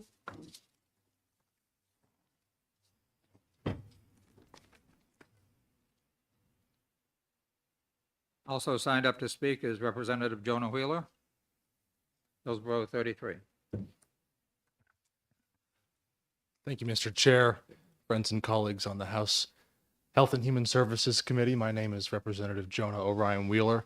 I represent the towns of Peterborough and Sharon. I'm here today just to quickly say that I don't support state-sanctioned circumcision, plain and simple. It really isn't about cost savings, although it's always good to save money where we can. For me, it's about this is an elective procedure that is, I don't think as beneficial as is purported by supporters of circumcision, and it is elective, and Medicaid services shouldn't, in my opinion, cover such elective procedures. So I'm happy to take any questions, but that's really all I'm here to say. Thank you, Mr. Chairman. Okay, thank you. Any questions? Representative Woods. Thank you, Mr. Chair. Thanks for taking my question. Absolutely. Just need two questions. Clarification, you said it's elective and therefore shouldn't be covered. That's kind of a confusing statement. Could you clarify that? Well, you would know better than I as a doctor. I don't believe that circumcision should be covered by Medicaid. Maybe that's what I should have said instead of the word you said elective. elective. I mean, I have a total hip, which is an elective procedure, but that was covered. Like I just said, I'll change what I said to Okay. circumcision shouldn't be covered to Medicaid. Follow? Follow up. In medicine, we try and emphasize the relationship between the physician and the patient. To what extent should that be considered in this venue? I think that the Medicaid services here, you know, we're not banning circumcision. It just means that it's not funded by the state. And if the doctor and the patient want to have a conversation about cutting the tip of the penis off of their newborn baby, then they're absolutely able to have that conversation. But to me, the procedure should be a lot more researched, studied by those parents, and with informed consent, proper informed consent. I don't think a parent, regardless of, or irrespective of their religious views, would elect to have this procedure done to their child. Other questions? Seeing none, thank you. Thank you, Mr. Chairman, members of the committee.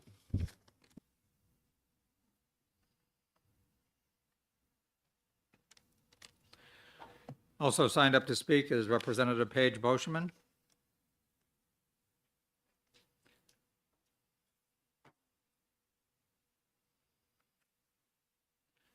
You'd asked for 5 minutes. Again, if you could keep it to 3, I'd appreciate it. I was overshooting in case. Okay. Under promise and over deliver. Thank you, everybody here on the committee, for having me here today. My name is Paige Boschman. I am a representative from Hillsborough 3. I represent Nashua's Ward 4. I am, let me get my notes.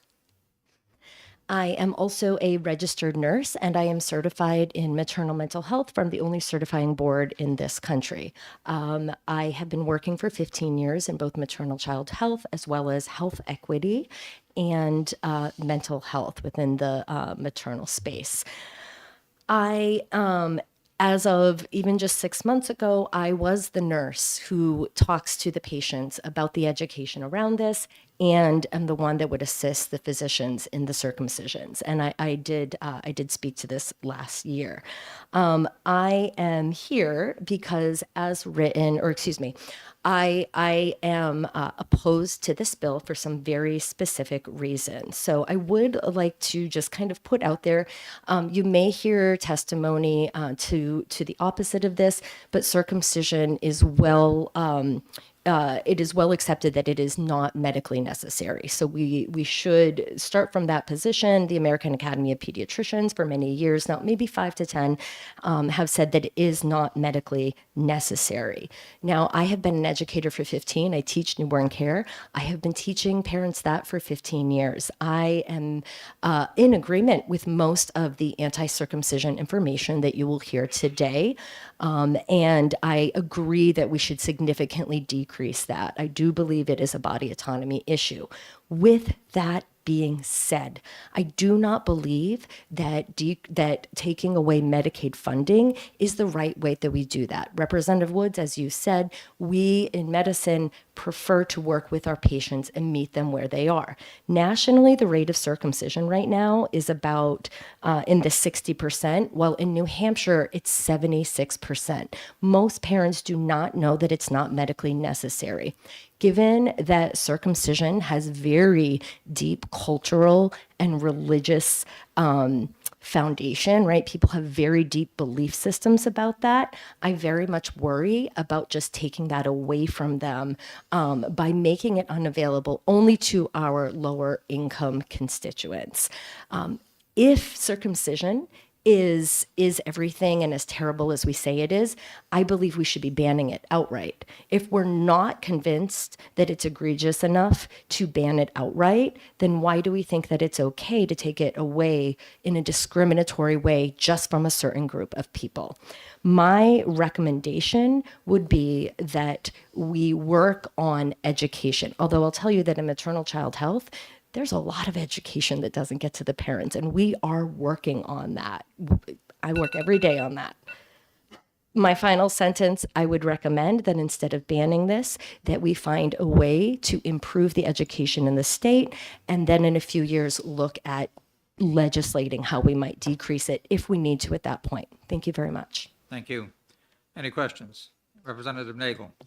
Thank you, Mr. Chairman. Thanks for taking my question. I always struggle with this whole concept of medical necessity and electivity. Sure. I mean, one of the reasons I think this bill is being pursued by some is to cut costs. And moving on from that, when they, tell me if I'm wrong, but when they studied this in Florida and they removed the Medicaid reimbursement, the cost to the system actually rose because of the increased number of post-neonatal or newborn circumcisions they had to do. Is that your experience, or? You know, that actually brings up a really, really, really good point. I'm not familiar with that. What I can tell you is that when people are not getting the appropriate education on how to care for an uncircumcised penis, then we do see rates of infection go up. So that's another reason that I think education is so important. If we're just banning it without providing the education, we may or may not be actually improving outcomes or decreasing costs. I do want to add that I was looking at the bill and I saw in the fiscal note that it was indeterminate and that it was either 100,000 increase or decrease in cost. So we actually don't know that in the next few years this would decrease costs. It could actually increase it by $100,000 according to the note. Thank you. I would also like to say that the online opposition to this, out of about, as of a few minutes ago, about 150 of the 172 in opposition are from out of state. Thank you. Did you have a follow-up, Representative? You all set? Yeah, I guess I do have another one. So, do you mind? No, no. All right. So the chief reason, medical reason given for circumcision is to prevent or minimize the risk of sexually transmitted disease later in life. In countries where those are endemic, especially AIDS, it is actually recommended for medical reasons that it be done. In the United States, are these STDs, particularly AIDS, considered endemic enough for us to consider this as more than elective or not? Medically, there is no reason to get this. It does not decrease overall. Just having the circumcision is not what decreases the infection. It's education. Or excuse me, it's not the circumcision that will decrease it. We can combat that by doing proper education and teaching people how to keep a clean penis and how to have safe sex. So a circumcision, we don't cut off pieces of people's body for other reasons preventatively, right? We don't remove everyone's breast because they might get breast cancer someday. Some we do, right? But not across the board, right? We do it when there's a medical necessity for it, not as a preventative measure.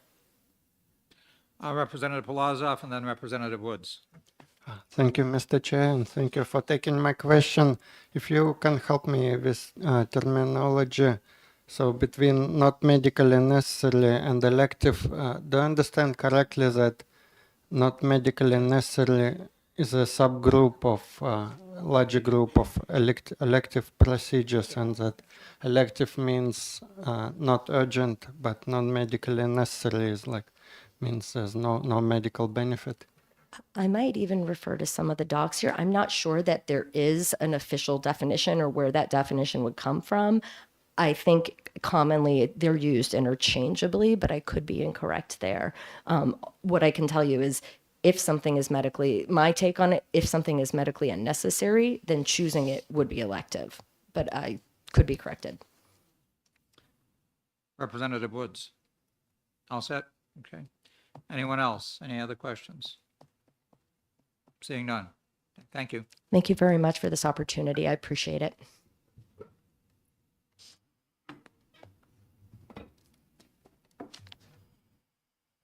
Also signed up to speak is Representative Jess Edwards.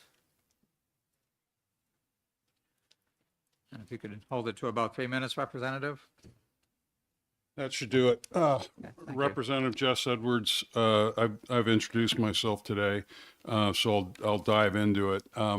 So part of the homework that I've been engaged in with Division 3, which is the DHHS Resource Committee, Budget Committee, Finance Committee, has been to be taking a look at the agency budget and looking for ways in which we might reduce it.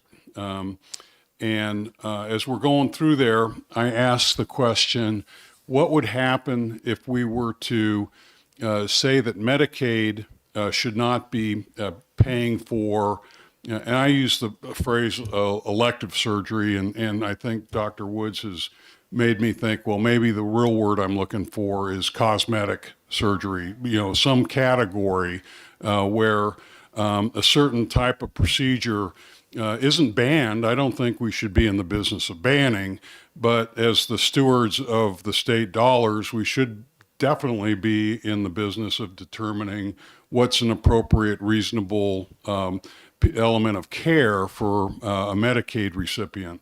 And I think rather than, I don't like this shot or this sniper approach of going in and picking a procedure, do this procedure by procedure. I think that's an inappropriate legislative action. And I developed that with around Representative Weber long ago when we were dealing with medical cannabis, and we were nickel and diming diagnoses over and over. And I just thought, this is not the way the legislature should be engaging the medical field. So from that, I developed the feeling that we should be talking about types of care, not specific elements of care. And if we were to say something like, Medicaid shall not reimburse for cosmetic or whatever, I'll defer to the medical people on what the right word is. I think we would also capture in that the female version, which is a clitorectomy, which is probably something that the Medicaid dollars also should not be paying for. So instead of doing these one bill at a time kinds of things, I think it would be much better if we just stayed at a conceptual level and left the medical profession to interact with their patients. We're not in the business of banning. We are in the business of deciding how to use scarce healthcare dollars. So with that, I'll take questions. Thank you. Representative Weber. Thank you, and thank you for taking my question. And I understand your schematic for how to deal with these, and in many ways I agree with it, because I think otherwise you get the question of what's equivalent to what else. I think you're going to get that if you try to define also, but my question is, if you're looking at a strict cost issue, Yeah. I know that Representative Boschman used in her referred in her testimony the need to educate parents about the proper care of the foreskin. And I am aware anecdotally of a family where 3 boys had to have circumcision procedures later in their childhood because those procedures had not been followed. So, do you have any knowledge or opinion about whether we might be saving on initial care but incurring more in aftercare if we neglect the educational piece that comes with it in either case? Yeah, so thank you for the question. And I have to disclaim my background. Although I've been working in healthcare from a managerial role for over 40, 50 years now, I don't pretend to have any diagnostic knowledge that's worth a committee hearing. To the question, though, of finances and the DHHS organization, I'd say that they do have a component of public health, and that we have experts and professionals who worry about, what kind of public health is necessary to maintain a healthy community. We have a public health force that takes a look at health equity issues, to take a look to see if we have any cultures or demographics who specifically need to be some intervention, knowledge intervention, so that they can equally access the healthcare system. So I know that we have a distinct public health education area, and I would not be bringing circumcision into that, or yes or no. I would just say let's set up the systems and let the professionals run with it with our expertise. Or with our general consent and resourcing. To the issue of dollars, when I'm talking to my LBA, I said, so how much might we save? He said, it's probably 50,000, maybe 100,000 a year. Now, he's not a doctor either, so we didn't say, okay, well, if you avoid this procedure, you may incur this other procedure. We didn't do the health economics. We were just looking at, how much general funds might we save if we put a restriction into the Medicaid eligibility. Other questions? Yes, Representative Lamontagne. Thank you, Mr. Chair, and thank you for taking my question. Some people may look at circumcision and the choice to make that for a family with their doctor as a parental rights issue. Do you think by passing this legislation, we might be saying that people on Medicaid have less choice in their to exercise their parental rights than people who have private insurance? Thank you for the question. I haven't thought through it, so I'm going to freewheel it a little bit. It feels to me like maybe you're conflating a couple of very important things that don't necessarily need to be appended to one another. Certainly there's a parental rights thing, and I would address that more from the angle of, let's not ban the procedure. If it's appropriate to educate them around it, I'm okay with that too. But I would keep that distinct from the obligations of the state to pay for a service. And the money that we spend through the Medicaid program, in my belief, we ought to be focusing on taking scarce resources and applying them to where they are of most use. And so I would avoid anything that was kind of cosmetic in nature. And I could get myself in trouble with that even, because if after a breast removal, a patient may want some sort of surgical reconstruction. And, I don't know from a psychological perspective if that would be the right way to go. I'm not a healthcare provider. I resource healthcare, and I'd rather just give them concepts and principles, and that should be in the law, not the eaches, not the details. Other questions? Representative Nagel. Thank you, Mr. Chairman. Thanks for taking my question. You just kind of raised an issue for me about this particular bill, and I wanted your opinion on this. Yes, sir. So it lists all the indications for which you can do a circumcision, and letter K on page 2 says, or any diagnosed condition for which a circumcision is deemed medically necessary by a health physician or healthcare provider licensed in New Hampshire. I think you know me well enough that I practice what we call biopsychosocial medicine, where I look at the entire person. And, Right. and so there's biological, psychological, social diagnoses. It seems to me that this line pretty much nullifies the whole effect of the entire bill, because I can be incredibly creative in coming up with a medical reason to justify why I'm doing it from that perspective. Is that a problem with this bill, do you think? My problem comes at a more strategic level, so I haven't walked around in the muck where you're at. I don't like, just overtly, picking out a medical procedure and giving them a thumbs up or thumbs down on a procedure. I think it's up to us to come up with what the right concept is to hand over to the healthcare professionals and the people who reimburse for these services, and basically stay out of politicizing a particular medical procedure. Other questions? Representative DeLemus. Thank you, Mr. Chairman. So Representative, do you think that this should be amended? It belongs to the committee now. If I were on your committee, I would have a real problem with this without a significant amendment, because I think while well-intended, it feels to me like it's a horse-drawn wagon going down the wrong trail fast. Other question, Representative Hartnett.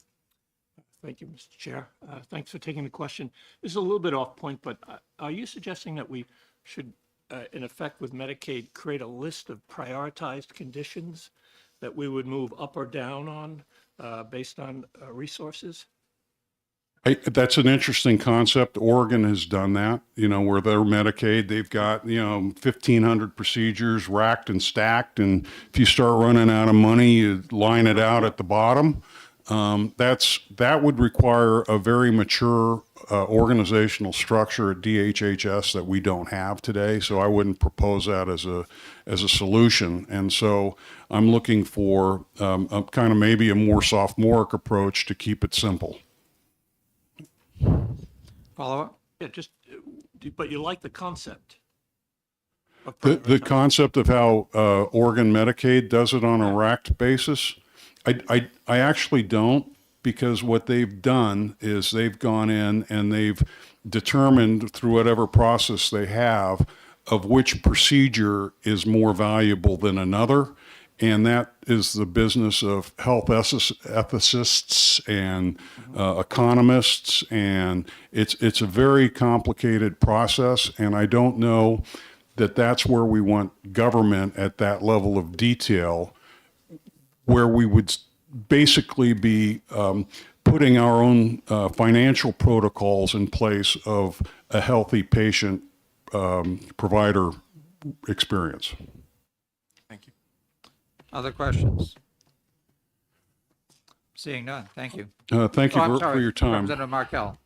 Thank you for taking my call, my question. So can you give me a working definition of what medically necessary is?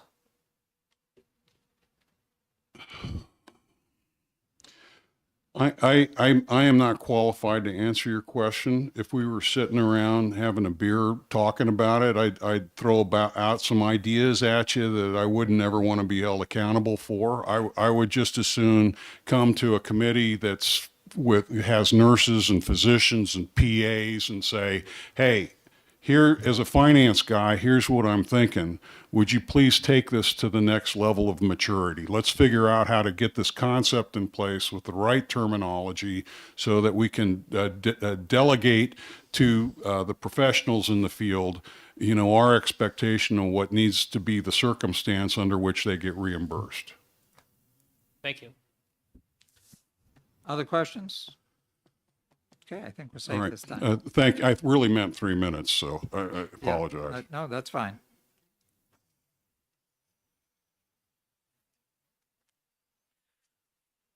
Also signed up to speak is Adrian Sodi.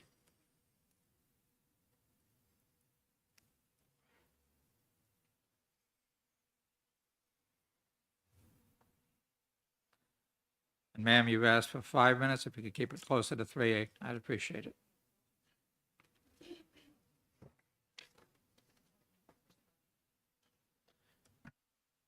All right, can you hear me? All right. We can.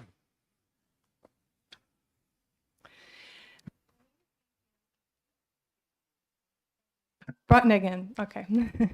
So my name is Adrian Soti. I live in Windham, New Hampshire, and I'm here to support this bill to stop state coverage of circumcision. My husband is sponsoring this bill, and together we have raised 2 sons and a daughter none of whom are circumcised, despite having been born in this circumcising country, where this procedure is readily solicited to unassuming parents as if it was a legitimate choice to make. I am here to tell you, circumcision is not a sound medical choice. Physicians from other parts of the Western world, including Europe, Canada, and Australia, where circumcision is no longer covered, have formally critiqued the American Academy of Pediatrics in the Journal of Pediatrics. Seen from the outside, cultural bias reflecting the normality of non-therapeutic male circumcision in the United States seems obvious. American parents are sold a lie, and the state of New Hampshire should not pay for it. Parents assume they are doing a favor to their sons, but doctors do not share with them information at all on the benefits of keeping their sons intact. If your boys were born in most any other part of the world, they would be no more likely to be circumcised than your girls. If medical quacks in the Victorian era had not popularized this procedure to prevent all imagined ills from masturbation, and modern doctors in this country wouldn't have duped you into believing that it's healthier, you would have never considered it. Your protective instincts would have kicked in, like ours did, and you would not have allowed an authority figure to get anywhere near your precious baby's genitals where they could leave an irreversible mark on it. Why are doctors subjecting innocent infants to such torturous genital reducing surgeries when they are powerless to resist? Why would we cut off parts of our bodies for hygiene when we could just wash them instead? Why would you trash erogenous tissue when you can just practice safe sex to prevent diseases? If I came to you with a scalpel and demanded you give up an erogenous tissue from anywhere in your body, you would think I was crazy. Yet this is exactly what is done to boys every single day in America. Boys deserve respect, just like our girls do. It's not their body that needs to be cut, but the funds that our state contributes to perpetuating a misguided practice whose time has come to end. Mohels do not get reimbursed by any health insurance for performing religious circumcision on the 8th day of life, which is when their procedure must be done. Performing this surgery in the hospital doesn't satisfy the religious covenant. Muslims also do not typically have their circumcision ceremonies at birth, but when the boy is nearing puberty. Thank you very much. And if you have any questions.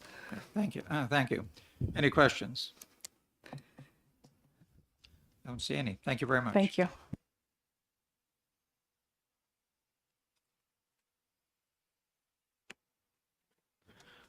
Also signed up to speak is Representative Ellen Reed from Rockingham County District 10.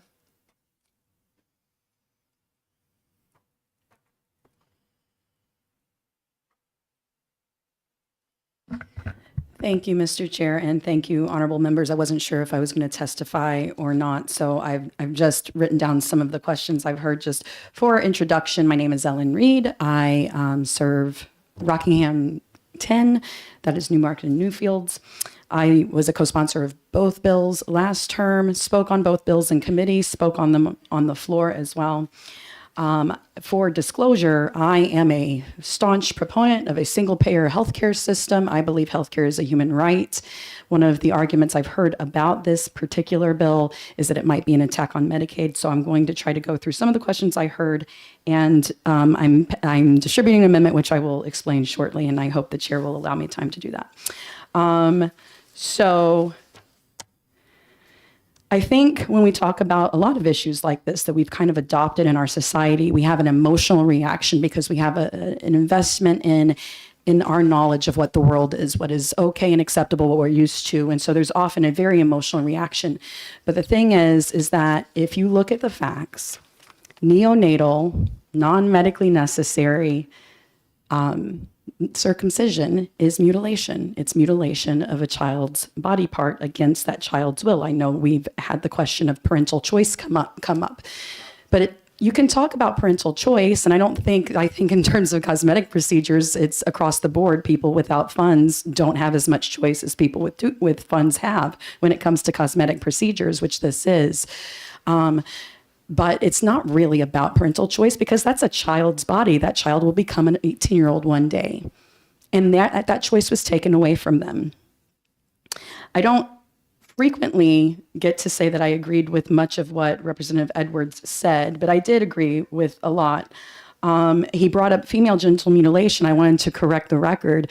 Female genital mutilation, which comes in many forms, some of which are far more severe. A clitorectomy is more severe than a male circumcision. But the most common is the removal of the clitoral hood, which is exactly analogous to circumcision. And that's illegal. Forget Medicaid. That's illegal federally. It's illegal in the state. It's illegal, I'm pretty sure, in all 50 states in addition to federal, because it's mutilation. The question was brought about the cost versus save analysis. The numbers are about 1 in 6, depending on how you define a complication, 1 in 6 to 1 in 20 neonatal circumcisions result in a complication. The prime sponsor last year had a very compelling story that she said to this committee about what happened with her son. That ranges from anywhere, when you're talking about 1 in 6, to like excessive bleeding and excessive pain, to lifelong disability, and in some cases death. In fact, and this is not New Hampshire, it's across the country, but 100 baby boys die from results of complications of neonatal circumcision a year. The save analysis of that is, if you don't do that, how many of them need circumcision later in life? That answer is 1 in 16,000. 80% of the world is not circumcised. Animals are not circumcised. Horses, dogs, cats, they all have foreskin. Complications in their lives from infections for having foreskin, very, very rare. So you can save all of those neonatal circumcisions, and then 1 in 16,000 may need an adult. I do think I know who the representative is referring to about that family. It was a genetic predisposition, but that particular person was in favor of the bill last year. Let me skip over some of these other things and get to the amendment that I distributed. Because I don't want this seen as an attack on Medicaid, even though the amount is very minor, about $100,000. Could I have a procedural question, Mr. Chairman? Representative Weber, sure. The amendment, as far as I can see, relates entirely to the children's vision screening. Yeah, it's a non-germane amendment. And it's a non-germane amendment, so is it my understanding we cannot hear it now? You're not hearing it. I'm explaining what I think is a solution to one of the main arguments of the bill before you. If the argument to the bill before you is that it's an attack on Medicaid, then the solution is to take those funds and reallocate it to another service. This particular service is a service that was very seriously considered by this committee over the last 2 years, which is the idea of a vision screening program. You retained that bill, then you did an interim study on that bill, and then a large percentage of this committee was still in favor of that program. My understanding is that program costs very little, similar to the circumcision. So it's a kind of a 1-for-1. You take away this coverage and you give that coverage. You're not attacking Medicaid. We're still covering children, but in this case, we're covering actual medical needs instead of covering the only cosmetic procedure, non-reconstructive procedure paid for by taxpayer funds. We are no longer covering mutilating children. And I guess I'll take questions. Any questions for Representative Reed? Yes, Representative Polazov. Thank you, Mr. Chair, and thank you for taking my question. In terms of medical necessary procedures, is it true that one of the need for newborns to get vitamin K shot is to help with bleeding after circumcision? And so is it true that if we diminish cases of circumcision, there will be less need and expenses for vitamin K shots? Thank you for the question. I am under the understanding vitamin K shots are not very expensive, but I believe you that that is a treatment, and that does apply to babies who we just had part of their body removed for no reason. I will say that we brought up the term medically necessary. I think that's an actual good thing because it's determined by the doctor. And I don't know how saying that it's up to the doctor whether or not it's medically necessary. I don't know how that's being a bad thing. I think it's a very good thing that the doctor is the one determining whether it's medically necessary. Other questions? Seeing none. Thank you.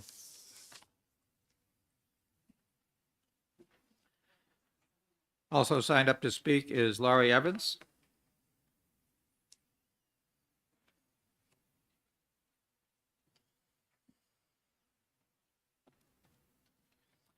And again, ma'am, you've asked for 5 minutes. If you could keep it to 3, I'd appreciate it. Hello, thank you for this opportunity, dear esteemed committee members.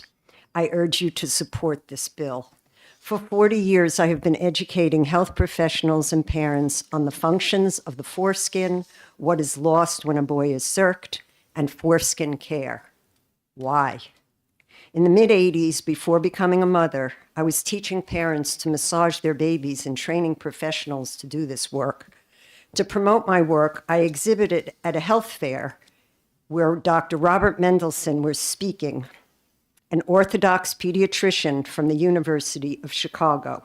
He is one of the few doctors who spoke of the medical myths of circumcision. In his book, he wrote, quote, "If your doctor suggests circumcision for your baby boy, ask him why he wants to expose the poor kid to the pain, the possibility of infections or hemorrhage, and the risk of death from surgery that has no medical justification," unquote. I found this info disturbing. No one in my family wanted to discuss this. Being Jewish and obedient, I was torn. My work was to ensure nurturing peaceful beginnings for newborns, so I could not ignore it. I needed to research more. Once pregnant, my maternal instinct empowered me. Most people do not realize that the foreskin protects the glands like the eyelid protects the eyeball. If the eyelid were removed, the eye would no longer be moist and there would be no moving part. I learned that the foreskin is attached to the glands like the nail to the nail bed, and before it is removed, it must be detached. Foreskins are used to make Dermapatch for burn victims and added to cosmetic creams, though neither the infant nor his parents get money for this. Last year, while watching the video from this legislative body, I heard a man speak about being circed as an adult. Most of these circs are unnecessary. I recently learned of a 79-year-old intact man who had a persistent rash and was scheduled for a circumcision. We informed him to apply liquid acidophilus, the rash disappeared, and the surgery was canceled. A couple told me a doctor recommended a circumcision for their adolescent son because his foreskin wasn't retracting. Some boys do not retract until puberty. This is normal. No medical profession should be attempting to retract the boy.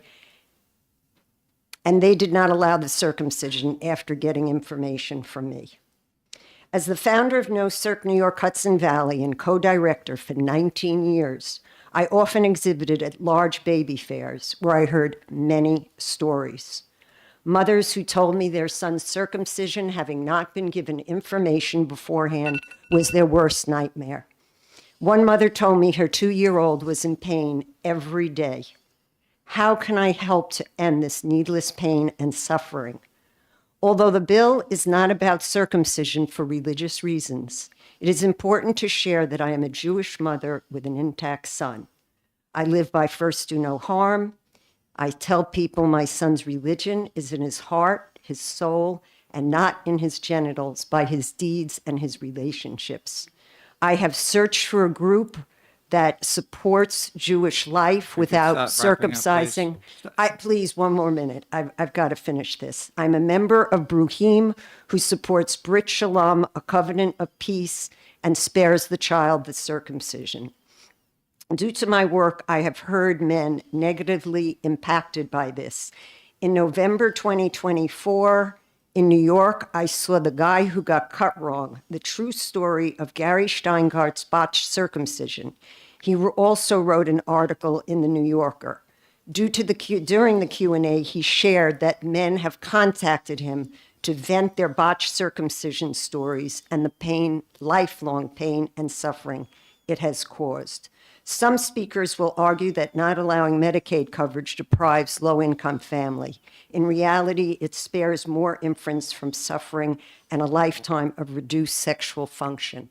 I just want to say, too, as a long-term advocate, sometimes we do bills. I would like to have seen last year's bill passed on informing parents beforehand, but that didn't pass. And so we're here to do something. I say, let's get this bill passed so that less boys and the men they become suffer. Thank you. Thank you. Any questions? Yes, Representative Polazov. Thank you, Mr. Chair, and thank you for taking my question.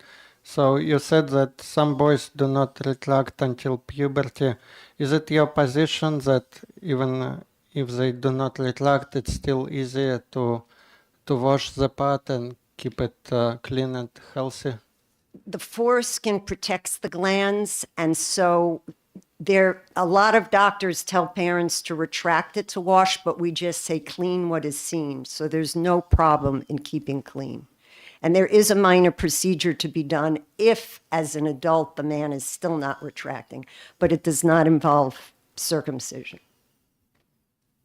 Other questions? Okay, go ahead. Representative Thank you, Nagel. Mr. Chairman. Thanks for taking my questions. You seem to have some expertise about the history of this. Why did people ever start doing this in the first place? Do you know? I think that Representative Soti gave out a handout that I shared with him. This was in the medical journals. I read them again a few nights ago, and I was quivering. It said that in order to reduce masturbation, to inflict pain, it specifically says this throughout the years, the goal was to inflict pain, to do the procedure without anesthesia. Because what happens when a boy is retracting, he will begin to do that himself. That's a natural occurrence. Like someone else said, every male mammal has a foreskin, and there's nothing wrong with that. So, but during the Victorian era, they thought that masturbation caused epilepsy, hair on your palms.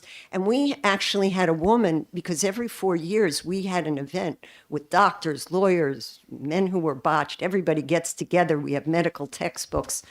And I lost my train of thought. Oh, a woman, until I think it was the 70s, I'd have to verify the year, she was caught masturbating by her parents and taken to be circumcised. This was done to women back then. They wanted to inflict pain. Thank you. Any other questions? Representative Tejas. Oh, Thank you, Mr. Chairman, and thank you for taking my question.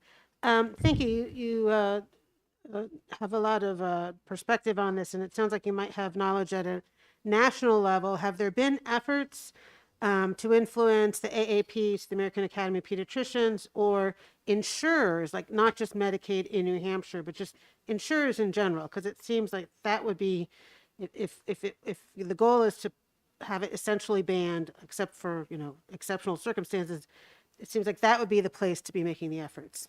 thank you for that question. We have tried nationally to get equal, because now that it's banned for women, to get equal legislation on that issue. We used to have booths because we have a group, Doctors Opposing Circumcision, and the national organization Circumcision Information Resource Centers, that has now merged with Intact America. But they used to have booths at the American Academy of Pediatrics, at the American Medical Student Association events. Interestingly, and I was shocked by this, the OBs, the obstetricians do, I believe, maybe someone can verify that, or they were doing at least half of the circumcisions. Why they do that on a boy, and they would not let us have an exhibit at their events, so we would stand outside. And I still remember we were there, the signs, one of the signs said, "Must this be a boy's first sexual experience?" And to the doctors, "Do your hands harm or heal?" But a Jewish doctor walked by and screamed at us. It's in the Old Testament. And it's my religion. And the man next to me said, I was circumcised by a Jewish doctor in a Catholic hospital, and I'm neither of those religions. And I feel as a Jewish woman, one of the things I can say is the committee at the AAP, the pediatric organization, they're often Jewish people. And so I'm very grateful to Bruhim, because Bruhim is trying to get, it used to be we were under the radar. Dr. Ron Goldman in Massachusetts has a list of thousands of Jewish couples who did not circumcise their sons. But we didn't want to tell anyone because we would often feel that we wouldn't be accepted in our communities. And so now we have an organization that is working to get us accepted, that we are still, I was not looking for Jews who had abandoned the religion. I wanted to be my religion, but I didn't want to harm my son. Hope that answers some of the questions. Other questions? Okay, I'm seeing none. Thank you, ma'am. Thank you.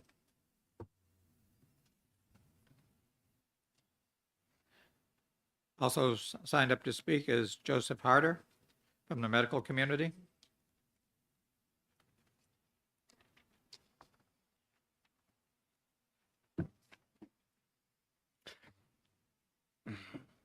Good afternoon, Mr. Chairperson and members of the committee. My name is Dr. Joseph Harder, and I'm a general surgery resident physician. I'm here today to speak in support of this bill. Every physician who performs a surgery has sworn to uphold the Hippocratic Oath, which emphasizes first, do no harm, and to avoid overtreatment. The non-therapeutic circumcision of minors fundamentally contradicts these principles. The surgery is typically performed within an infant's first days of life. And it's during this vulnerable period that the majority of parents have their initial discussion with a physician about circumcision. And parents often face undue solicitation to pursue the surgery, particularly those who chose to keep their child intact. Consequently, the decision is largely based on cosmetic preferences rather than an informed evaluation of the practical risk and benefits of the surgery. Now, one of the greatest responsibilities of a surgeon is knowing when not to operate, as every surgery inevitably causes harm. This judgment requires a thorough understanding of the condition being addressed to avoid overtreatment and deliver level appropriate care. In the case of non-therapeutic circumcision, there is no pathology being addressed. This bill excels at avoiding harmful overtreatment and highlighting medically indicated reasons for circumcision. When these practices are upheld, study shows the lifetime incidence requiring surgery is only 1% to 2%. This is because there are far more effective and less invasive alternatives for each potential benefit of circumcision. Now, policy statements from medical organizations such as American Academy of Pediatrics heavily influence providers and parents. However, the AAP's policy statement on circumcision intentionally expired 7 years ago. Currently, no medical organization recommends this surgery on healthy children. Existing legislation demonstrates that non-therapeutic circumcision is both cosmetic and harmful. According to the federal Medicaid guidelines, they define a surgery as cosmetic when there is, quote, no functional impairment present to address. New Hampshire Admin Code 530.05 states that non-covered Medicaid services include, in quote, cosmetic surgery for the purpose of improving appearance, which are otherwise not medically necessary. And pursuant to recently passed NH Bill Law 619, the state asserts an interest in protecting the health and safety of its citizens, especially vulnerable children, including avoiding irreversible invasive procedures for males that alter biologically healthy and functional body parts, end quote. This bill does not restrict religious practices or deprive access to medically appropriate care. Rather, it ensures responsible allocation of taxpayer dollars, which can be used to enhance funding for New Hampshire's public health goal of expanding screening services. As healthcare providers and legislators, we have a shared responsibility to uphold our oaths that safeguard the natural health and bodily integrity of minors. This bill honors that commitment only when passed into law. Thank you for your time, and thank you for your consideration. Thank you. Representative Weber. I'm sorry, I didn't get the name of the organization that you were representing. I do not represent any organization. I'm here on my own time. I'm here on my own Oh, money. okay, thank you. I'm sorry, I misheard. It just says medical community. the medical okay. community. Well, is that appropriate if this gentleman is speaking as an individual? And you're not representing any. I'm representing myself and the training that I've received and my experience working with patients. Okay, thanks. I get that. I see. Okay. So be self. I just, normally when we have something that they're representing, there has been an it's a recognized organization with an authorization, and I wanted to make the distinction clear. And I understand you are speaking not only for yourself, but those who follow the same guidelines, but I wanted to make it clear that it wasn't any recognized Correct. organization. Thank you. Representative Polazov. Thank you, Mr. Chair, and thank you for taking my question.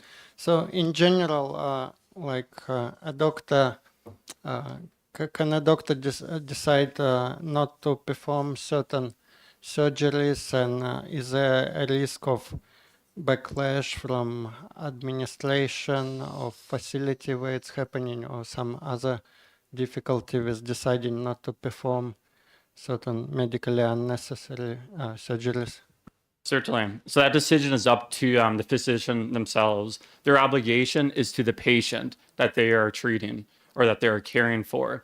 In certain organizations, speaking with other physicians that I work with, there is a lot of pressure that they continue to perform this surgery. But increasingly so, more physicians recognizing the increasing literature supporting that there's pronounced long and short-term risk are refusing to perform the surgery, but there are physicians willing to do so. Follow up. Thank you for allowing me to follow up. My second question is, sorry, let me formulate it.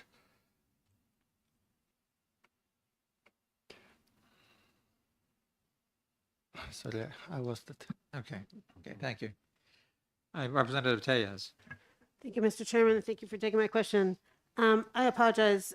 Could you repeat your specialty, and then how many circumcisions you've done, or how you're trained to do it, like if that's your area? Correct. Certainly. So my specialty is general surgery, essentially everything below the neck, excluding the bones and the nervous system. With testament to training, reflecting back on my medical school and residency education, not 1 second was spent on the education of this part of the body, the natural function of the foreskin. In terms of whether or not I perform the surgery, myself, like many of my colleagues I work with, refuse to perform the surgery unless if there is a medical indication, and unless if for those medical indications, less invasive and more effective treatments have been tried first. Thank you. Any other questions? Representative Polazov. Thank you, Mr. Chair. I wonder if a physician or a nurse helping physician have enough time to inform patients about this procedure, why they believe it's not medically necessary, and what could be a complication, because we want informed consent, but I feel often like it's just a checkbox under pressure, and there's no time maybe to deliver information. Certainly. I recently concluded a 2-year study at a major academic medical center assessing just that question, the informed consent practices regarding specifically the surgery. As briefly mentioned, the majority of parents, unfortunately, first time discussing this topic with a physician is in an opportune period after birth. This is a period where parents are tired, they're overwhelmed, and there's a lot of commotion. It is not an ideal time to undergo these conversations.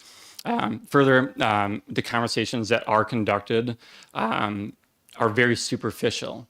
They do not do a deep dive into the true benefits and risks, both short and long term. Parents are solicited for this, particularly if you do not have the surgery done. At our institution, the average for a family who decided not to have the surgery done, they're asked 4 times after birth and before hospital discharge, do you want to have the surgery done? Imagine that. You are sitting there, you're distraught, you are tired with a beautiful, healthy child. and you keep on getting asked, do you want this surgery? Do you want this surgery? And you keep on saying no, and your decision's not being respected. That is solicitation, that is coercion for unnecessary medical intervention. And some hospital organizations, including the one that I work at and one that I did research at, they have check boxes to ensure that parents are asked this question. Other questions? Okay, I'm seeing none. Oh, I'm sorry, Representative Weber. Are you a New Hampshire resident? I'm not. I'm a resident now of Vermont. Thank you. Yep. I currently work at the University of Vermont Medical Center. Representative Nagel. Thank you, Mr. Chairman. Thanks for taking my testimony. I'm really struggling with what you just said for a lot of reasons. I mean, I don't personally, I'm a doctor, I don't do anything elective, anything but elective stuff. You're implying that patients are told at the last minute that they're going to have a circumcision, but they've known they were pregnant for 6 to 9 months. Are you saying that these discussions aren't going on before that? Correct. So the majority of parents in our study was initially around 55%. The first time discussing this topic with a physician was after birth and before hospital discharge. This is representing 328 parental survey responses. So I have a follow-up. Are you suggesting that the parents were unaware before that this was even an option? They are aware that it is an option. One of our key duties as physicians is to obtain informed consent. Largely with that, we have parental care classes, we have prenatal sonography clinic. These are key opportunities for physicians to be engaged, but they're not being engaged in these discussions. Other discussion? Other questions? I don't see any. Okay, thank you. Yep, thank you.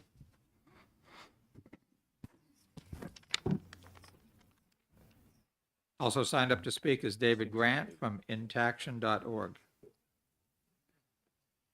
Hello. So I'm going to tell you a little bit of my life story within 3 minutes. Okay, thank you. My life experience as a victim of circumcision. We exist. We should be considered in these decisions to be made. When I was young, I was sexually assaulted by a Southern Baptist preacher. Years later, I was assaulted by a Catholic priest at the Jesuit Seminary and Mission Bureau in New York City. Both men used their power over me. Neither felt that I owned my own body. These men violated my body in a disgusting attack, but they didn't leave a mark on me. By far, the worst violation of my body was the man who circumcised me. The other attacks, I rarely have anything to remind me, but every day when I urinate, I have to look at a big scar on my penis. I also suffer from meatal stenosis, which makes peeing painful at times. I have several skin bridges. Every time I have sex, I'm reminded that my body was downgraded by someone who never gave me another thought. What he did to me is a permanent, irreversible, unforgivable life sentence that I will take to the grave.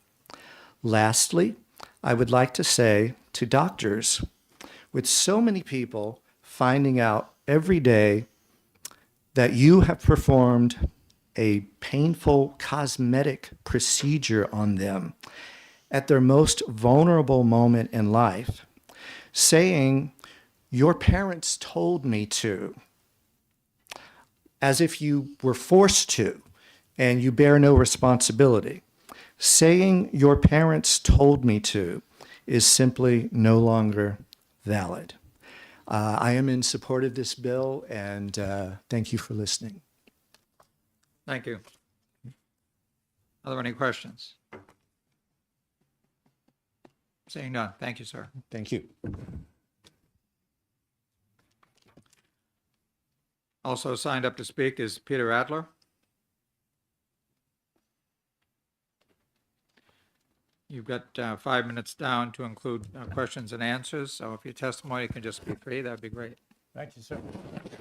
Good afternoon, esteemed legislators. I'm Peter Adler from the Flatland of Massachusetts. I'm an expert in circumcision and the law, and I believe I can help you decide this matter. It's a matter of law, not of policy. What I'm going to show, as I showed in a 2011 article, it's unlawful for physicians to use Medicaid to pay for circumcision, and it's unlawful for states to allow them to do that. So hopefully we've persuaded you today that the foreskin of the penis is a natural part of the body and a very good thing. I'm not sure whether it was mentioned it's the most sensitive part of the penis, and those who have a foreskin do not want to part with it. I hope we've persuaded you that physicians don't normally amputate healthy parts of children's bodies. It's inconceivable that they would cut off a finger, for example. And circumcision, it is more accurately male genital cutting, like female genital cutting, is not medically indicated, meaning doctors know it's not needed or desirable. As people have testified, it's extremely painful, risks more than 50 complications. This narrowing of the urethral opening happens in more than 15% of cases. It can be fatal and it causes psychological harm. So I wrote an article showing it's unlawful for physicians to perform the operation. The doctor said he refuses to perform the operation. Most countries' doctors don't do this. It violates the rights of the child to bodily integrity, self-determination, and privacy. And the federal and state equal protection clause prohibits the state, or makes it unlawful for the state to protect girls without extending equal protection to boys. And as somebody mentioned, there's a lawyer who's about to bring an equal protection lawsuit in another state. So the claim that circumcision is preventive medicine is false and fraudulent. It does not benefit most males at all. Any benefits can be achieved without it, as the doctor said. And importantly, boys are not at risk of these adult diseases. So it is unlawful for physicians to bill Medicaid for unnecessary circumcision surgery. In fact, the #1 rule of federal and state Medicaid law is that this surgery must be medically indicated and medically necessary. In order to get paid, physicians lie on the federal and state reimbursement form. They falsely claim that the surgery is medically indicated, and they use false diagnoses. These physicians have been defrauding the children, their parents, the state, and taxpayers for decades, maybe going back to 1965, and they unjustly enrich themselves. The state has been allowing physicians to get away with fraud. New Hampshire is not doing its duty to review these payments and coverage and to prosecute these physicians. I will wrap up because I would like to take your questions and rebut anything that was said. Also give the definition of medical necessity in New Hampshire law. I wanted to say that passing this bill will save boys from these risks and harms, allow them to enjoy their bodies as nature intended it, save money that can be used for people who need services, and avoid lawsuits such as happened in Massachusetts against the state saying it was unlawful to use Medicaid to pay for circumcision. Thank you. I welcome your questions. Any questions? Representative Polazov. Thank you, Mr. Chair, and thank you for taking my question. So in your opinion, what defines medical necessity? Well, fortunately, I don't need to opine. I can cite New Hampshire law, hopefully. I have the citation correctly to HEW 530.01. It's in my written materials. Medically necessary means a licensed healthcare provider using prudent clinical judgment has diagnosed an injury or disease, determined that it's clinically appropriate to perform the service to treat the disease. It's not primarily for the benefit of the recipient or their family, and no more costly or other services are available to provide equivalent treatment results. It's not experimental or cosmetic. So non-therapeutic circumcision violates every one of those provisions. It's not medically indicated. Doctors don't use their medical judgment. They take orders from parents to perform this surgery. And as has been said, I can attest to it myself. I never thought about circumcising my son. When my wife gave birth, a doctor came in and said, "Have you decided whether to circumcise your son or not?" I'd never thought it. I was taken aback, and my wife was, quote, out of it. So I was left to make the decision myself. She's a doctor, and I knew nothing about it. And he told me it's not medically justified. And he said, "Would I like to circumcise my son for personal reasons?" I said, "What do you mean?" And he said, "Do you want your son's penis to match your penis?" So this is the kind of arguments that are insane that doctors are making. They really put a full court press on people to say yes to circumcision, and they don't disclose the harms. It's a breach of fiduciary duty. Other questions? Representative Mazer. Yes, thank you, Mr. Chair. Thank you for being here today. Did you say you have a copy of your testimony? That I would be interested in receiving that, if so. Yes, I think it should have been given to you if you got the pile of materials, but it is online as well. I actually would sincerely be most grateful and think it would help you to read my written testimony, which is 5 pages long with citations, and I just summarized it today. Thank you. Other questions? You have it? No, this is not it. Okay. You did pass it around, you said? Oh, okay, here it comes. All right. If there are no questions, Mr. Chairman, may I take 1 minute to rebut a couple of points that were made? Okay. Yeah, yes, Representative Weber. Your microphone's not on. I'm just going to remind people that we had a lot of discussions about having the rules for everybody be the same. Right. And when we start giving people extra time, last licks, rebuttals, and coming back, that is to the detriment of other people who have kept to the rules. And I don't care which way you do it, and you run the committee the way you want to run it, but it's a concern to me. Okay. The representative makes a good point, sir, and you have given us extensive testimony here, and we do appreciate it. And everybody's had ample opportunity to ask you questions, so I think we'll be good. And if there are no other questions, I'm saying none. Thank you. Thank you all.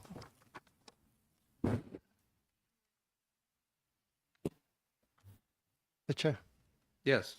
I just want to mention that we will be happy to receive it via email, any rebuttals that you have. Yeah, absolutely. Okay, sure. Okay, thank you. Okay, I'm having trouble reading this last name, but David from 34 West Street in Manchester. Is it Garlock? Garlock. Okay. I wasn't sure, but thank you. Test, test. Awesome. Greetings, members of the community on this beautiful New Hampshire day. Listening to the previous testimony, I was trying to decide, since many of the points have been already brought up, I think I want to put this in the context of the medical view of this historically. So obviously the history of circumcision goes way back, Egyptian hieroglyphics. But if you look at the Encyclopedia Britannica, up until 1860, it was always only a cultural and religious practice. In 1870, that's when you start to see it become medical. Of course, at the time, it's the Victorian era. They didn't have a germ theory of medicine. They had all kinds of views about sex that we don't have now, and they saw surgery as the answer to everything because they didn't have drugs. As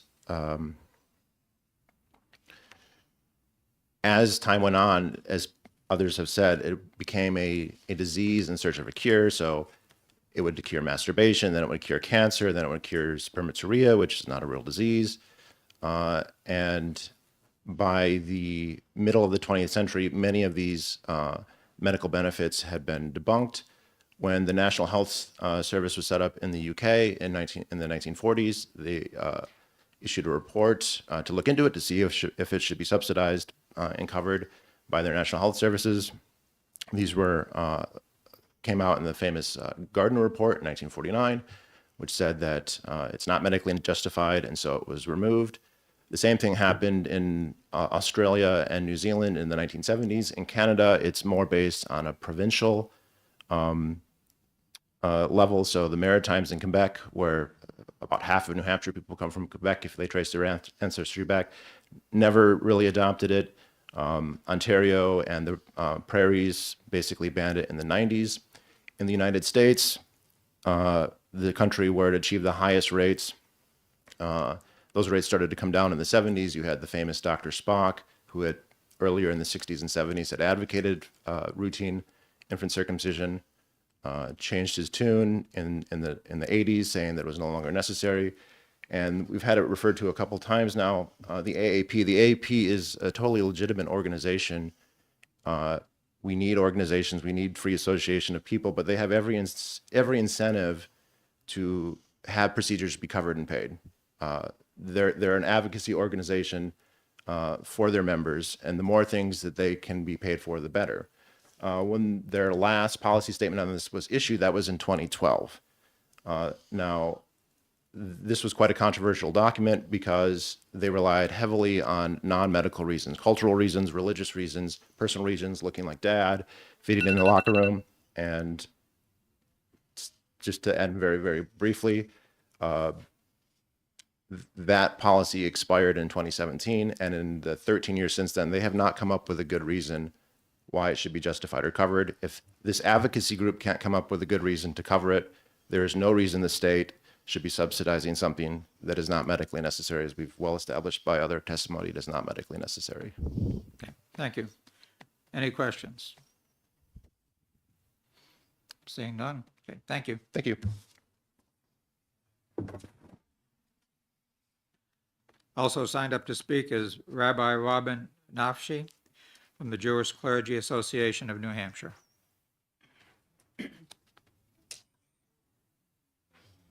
Thank you, sir, and members of the committee. As was mentioned, my name is Rabbi Robin Nafshi. I'm the rabbi of Temple Beth Jacob here in Concord, and I am a part of and representing the Jewish Clergy Association of New Hampshire.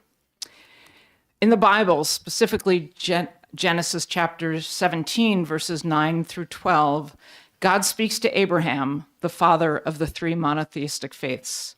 God says, "As to you, you and your offspring to come shall keep my covenant. Such shall be the covenant between me and you and your offspring. Every male among you shall be circumcised. You shall circumcise the flesh of your foreskin, and that shall be the sign of the covenant between me and you. Throughout the generations, every male among you shall be circumcised at the age of 8 days." For Jews, circumcision is a sacred ritual that goes back 3,000 years. For nearly all Jews, it is not merely a suggestion. It is a commandment, an obligation, a requirement. Unless medically unsound, we circumcise our baby boys on the 8th day of life. And when it is medically unsound, we don't abandon the practice. We perform the circumcision when the baby boy is medically ready. Muslims, too, practice the sacred ritual of circumcision on baby boys, and usually now on the 7th or 8th day of life. It was mentioned in prior testimony that it would be before puberty. In my speaking with a prominent Muslim in our community yesterday, he assured me that it is done extremely early now, as I indicated, 7th or 8th day of life. This bill, as you all know, would prohibit the state Medicaid program from covering circumcision of a minor unless the procedure is deemed medically necessary.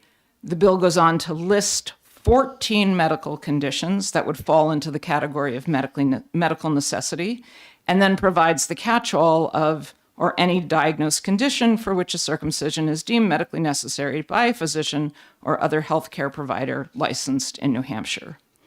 The bill is called the Children's Body Autonomy Act.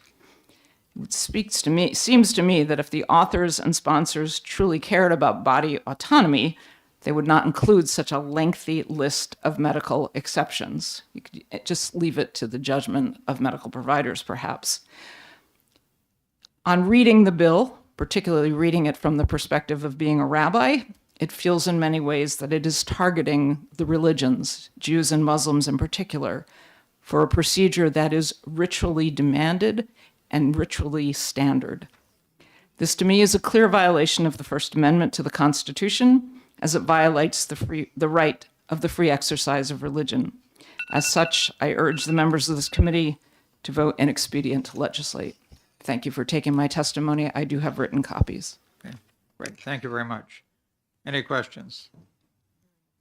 Yuri, I'm sorry, Representative Blasov, I apologize. That's fine. Thank you, Mr. Chair, and thank you for taking my question.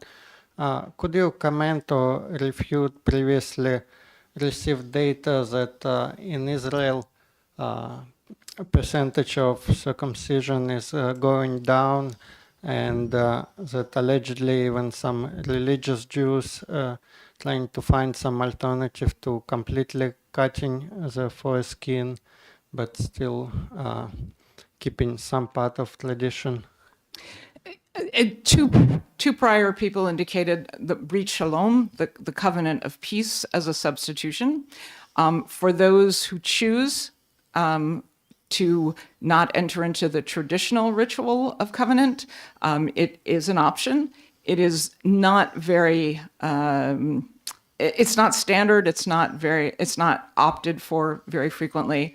One of the reasons that the percentage is going down in Israel is that the population is becoming more mixed. There are a lot of foreign workers who come into the country and remain there. It's not necessarily a drop in the Jewish community. In fact, most studies show that across the world, Jews and Muslims still circumcise virtually universally, not completely not. We've heard testimony from someone who's Jewish who opted not to circumcise her son, but virtually universal. Other questions? Representative DeLamus and then Representative Weber. Thank you, Mr. Chairman. Thank you for taking my question. So just, I guess for myself, do you believe that being subsidized by the government is something that is fair for those who want to have their boy? I understand what you're saying about the covenant, but I don't know how to marry those two things. I would look at it more as we don't ask anybody what the reason is behind their choice for circumcision, whether it's ritual, whether it's religious, cultural, medical. We don't ask when parents simply make that option. And by doing away with Medicaid funds, it is putting I believe, a burden on those poor Jews, poor Muslims who seek to practice their religion. And it is therefore creating an obstacle for them to the practice. Thank you. Representative Weber. Actually, I think your answer to that question took care of mine as well. Thank you very much. Thank you. Thank you. Other questions? Seeing none, thank you. Thank you again.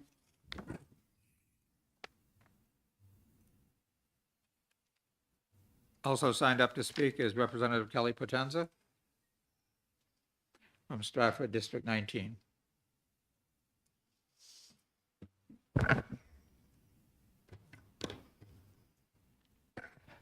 Thank you, Mr. Chair. For the record, my name is Representative Kelly Potenza, Stratford District 19, Rochester Wards 1, 2, 3, 4, and 6. I testified on this bill last session, and I was already pretty knowledgeable in this subject, but after listening to more than 4 hours of testimony and the amount of hours that I spent on research, frankly, I was pretty horrified with what's been going on in our country, and especially over the last decade. I'm going to send you guys all an article, and this article came out in 2021 from an incredible man that was researching. He was having a son, and he wanted to make sure that he looked at all the different options. And I'm just going to read because I know you've had a lot of testimony. So, and it has to do with the selling of the foreskins, which is truly a practice that's happening throughout the country with these hospitals. and they're making money on it. And that's the reason why there's a push, there's no informed consent. Because once that stops for an elective procedure, I don't even understand why that we would be paying for an elective procedure. But in any case, once it stops, then this for-profit entity stops as well. So this is, name of the company is called Organogenesis. So why the secrecy? What about ethics? I question the ethics of taking the anatomically important foreskin from a healthy baby without his consent in an extremely painful procedure for profit-making purpose and without adequately informing the parents. Many of these parents are using Medicaid insurance and come from low-income, disadvantaged communities. These hospitals have a financial incentive to perform circumcisions and then another financial incentive to sell the foreskins to a for-profit company. The hospitals are then in the role of providing care to infants and dispensing medical advice to parents. This is deeply troubling conflict of interest to me. While some might argue that obtaining foreskins is no different than collecting cord blood, they are mistaken. The removal of the foreskin is a painful and involved procedure with a host of potential side effects. Even more importantly, the foreskin serves as an important function in male sexuality. In comparison, the umbilical cord must be removed and discarded as it serves no further purpose. The hospitals that participate in the Organogenesis program are conducting thousands of infant circumcisions. Are these doctors encouraging the cutting of baby boys or manipulating parents from disadvantaged communities where otherwise they may have elected not to circumcise their son? While the written guidelines suggest the hospital is supposed to avoid ethical lapses, how truthfully are these policies being followed? What training programs are in place to instruct staff in requesting parental cooperation? And do verbal staff parent explanations match the written consent forms? I know for a fact that they do not at Dartmouth Hitchcock, especially when money is involved. Organogenesis is one company of many that may have commercialized infant foreskin. How many more donation programs by other companies are there out there, hidden by confidentiality agreements? Lastly, if all this activity is above board and conducted under the highest ethical standards, as they claim, why the secrecy? Like most children, my instincts are to protect my children. We should never allow the chance that a child may be exploited. Biotech companies should not have the right to obtain a pound of our children's flesh, literally, without our knowledge or consent. Thank you. Thank you. Any questions? Representative Woods. Thank you, Mr. Chair. Thank you for taking my question. I'm very troubled by what you said, that in fact this tissue is being sold with, and I guess the implication, and correct me if I had the wrong implication, that the parents do not know that this tissue is being sold. Correct. The parents do not know. This article has pieces of contract in it. It's fantastic. It covers everything. It goes from the time that where he considered it all the way through. He is a CEO of a company. It's probably one of the best articles I've ever seen. And so a lot of reps are new here on the committee, some that weren't. Of course, the chair and Representative Mazur, they're familiar with the testimony from last year. It's clear that they're not telling. Our current hospitals here in New Hampshire are not telling anyone. And so just so you know, there's a lot of the tissues that are being sent here from New Hampshire. They go direct to Boston. I have all of that information. I will be happy to give all of that to the committee. Follow-up. Yeah, I'm very interested in this from the standpoint, this violates every element of medical ethics. And are there cases that have reached the court level? I can't imagine that they have not, if in fact this is what is occurring. Are there cases that have reached the court level? Not that I'm aware of. I'm not sure. There was a gentleman that was here. He was a lawyer from New York. I think you guys remember that last year. He had a lot of cases that he had fought and won. informed consent, of course, young men that had been, in a sense, permanently disabled from procedures and stuff, but not going after what we're talking about. But maybe that's something that should happen, and it should happen forthwith. At least giving people the knowledge, parents especially. Informed consent is very important about what they're doing with those foreskins. Representative Lamontagne. Thank you, Mr. Chair, and thank you for taking my question. There's one thing that you said that, and I just want clarification, that suggests that babies born insured by Medicaid are more likely to have circumcision than those on private insurance. Is that what you said? No, that's not Oh, what I okay. read. I don't thought think you- so. I was reading the article, so it is, I can go back to that. You can, and I'm going to send it to you anyway. Many of these parents are using Medicaid insurance and come from low-income disadvantaged communities. These hospitals have a financial incentive to perform circumcisions. No, I don't I think guess so. it was the question. Many of these babies, it sort of suggested it was more than the other, like you were talking about one population in particular. No, I think that was just a statement in the article. Representative Polazov. Thank you, Mr. Chair. Thank you for taking my question. Do we know when this practice of started practice of selling that tissue? Yeah, so this article talks about, and it gives some dates, and it goes back to, like, there's some dates of 2014 and 2015. There's skincare companies, things like that are using these. They're used for a lot of different reasons. There was some, unfortunately, jokes from movie stars. Sandra Bullock on television shows. Oprah joked about it, calling it penis cream. This has been widely known for at least a good 10 years. I don't know how long the practice has been. I think it's been ramped up. It talks about it in this article. One foreskin can go for as much as $440.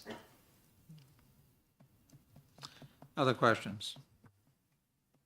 Representative McLean. You mentioned as well that organizations here, specifically you mentioned Dartmouth Hitchcock, they're not following or they're violating their own informed consent policy.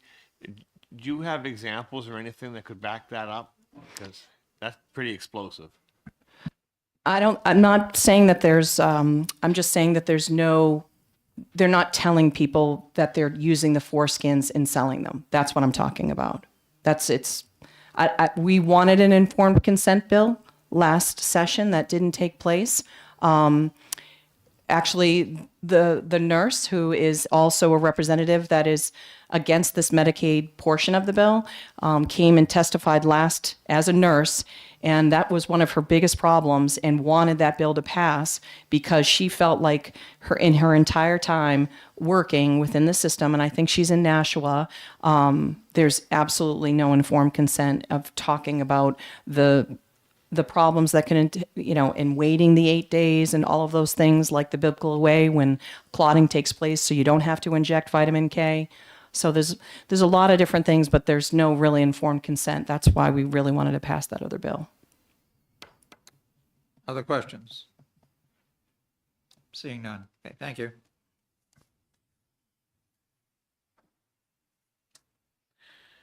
Also signed up to speak is Anthony Lasquadro, representing the Health Equality Campaign.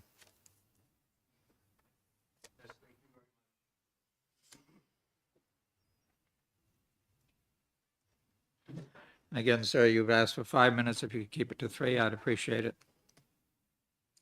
Thank you, Chairman.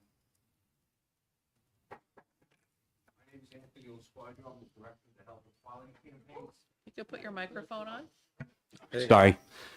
My name is Anthony Lasquadro. I'm the director of the Health Quality Campaign, and I represent the growing chorus across America that advocate for higher standards for the bodily autonomy of children. And I urge your support for this bill.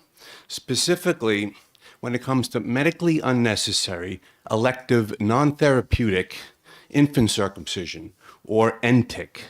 It's a fancy way of saying it doesn't do anything and you don't need it. I prepared a package of brief but informative documents for each committee member. On the page marked 1, there's a summary of issues that you may find enlightening, especially if you're unfamiliar with the topic. But on the other hand, if you always thought circumcision was somehow beneficial or that men wanted this done to them, you might be surprised, and I ask you to all keep an open mind. This section covers how 17 other states have dropped coverage and more are considering it because it serves no purpose.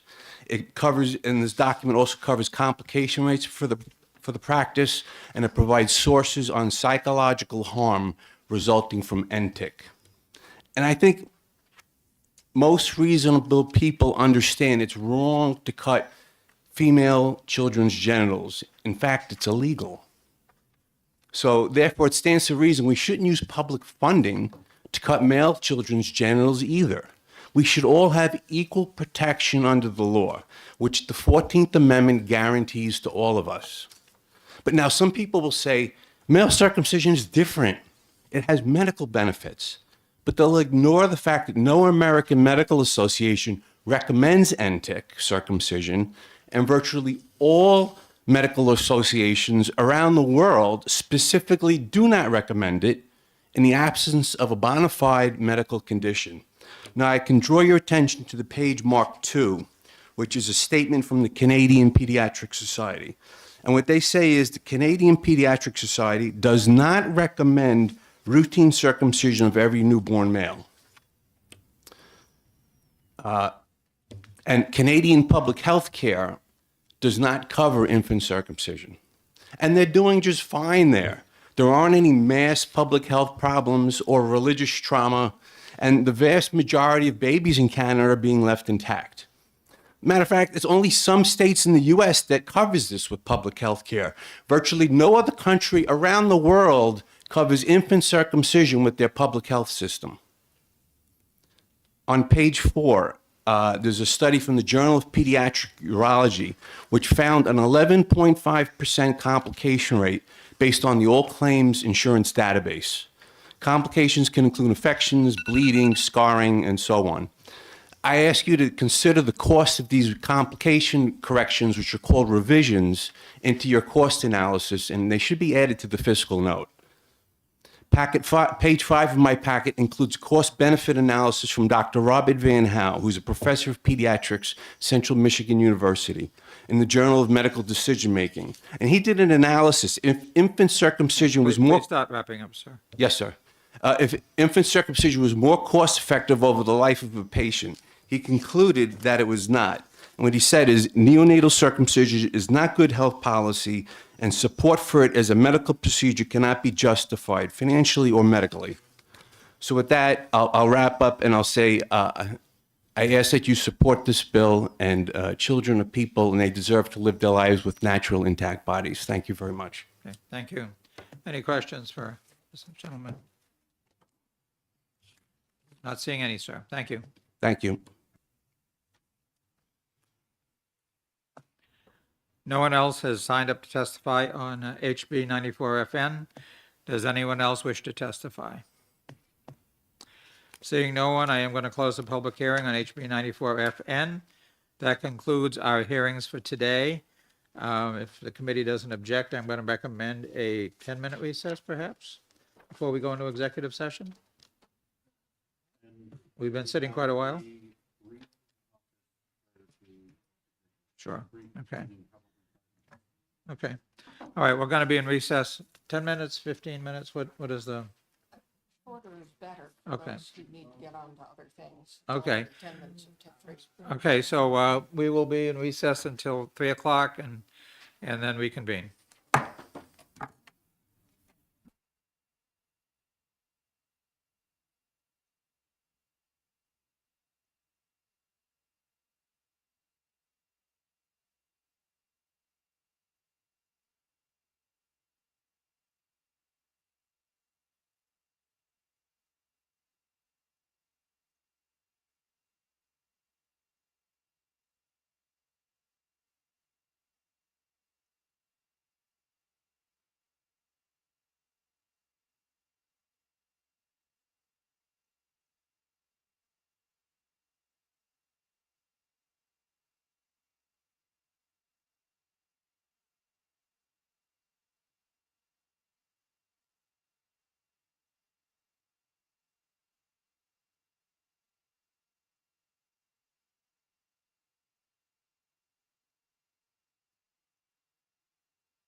Okay, I'm going to reconvene. Number of bills we're going to consider proceeding into an executive session at this time. One comment to make before we actually we start executing bills. HB 54. We are going to, I'm going to appoint a subcommittee to examine that issue. And I am going to appoint the following members: Representative David Nagel, Representative Jim Kofalt, and Representative Gary Woods. Representative Nagel will serve as the chairman of that subcommittee. That is an early bill, so gentlemen, you got, be efficient and be fast. Well, that would be wonderful if it could be done that quickly. I believe that the date that it has to be reported out, which means that we have to have voted on it, is March 8th. March 6th. 6th. And be aware that because you are a duly appointed subcommittee, any meeting that you hold has to be noticed in the calendar. Well, it's, get it into the next calendar. There are exceptions, but we can talk about By that. by noon on Wednesday, the week before, you're going to have it. Yeah. Yeah, so it's too Wednesday. late today.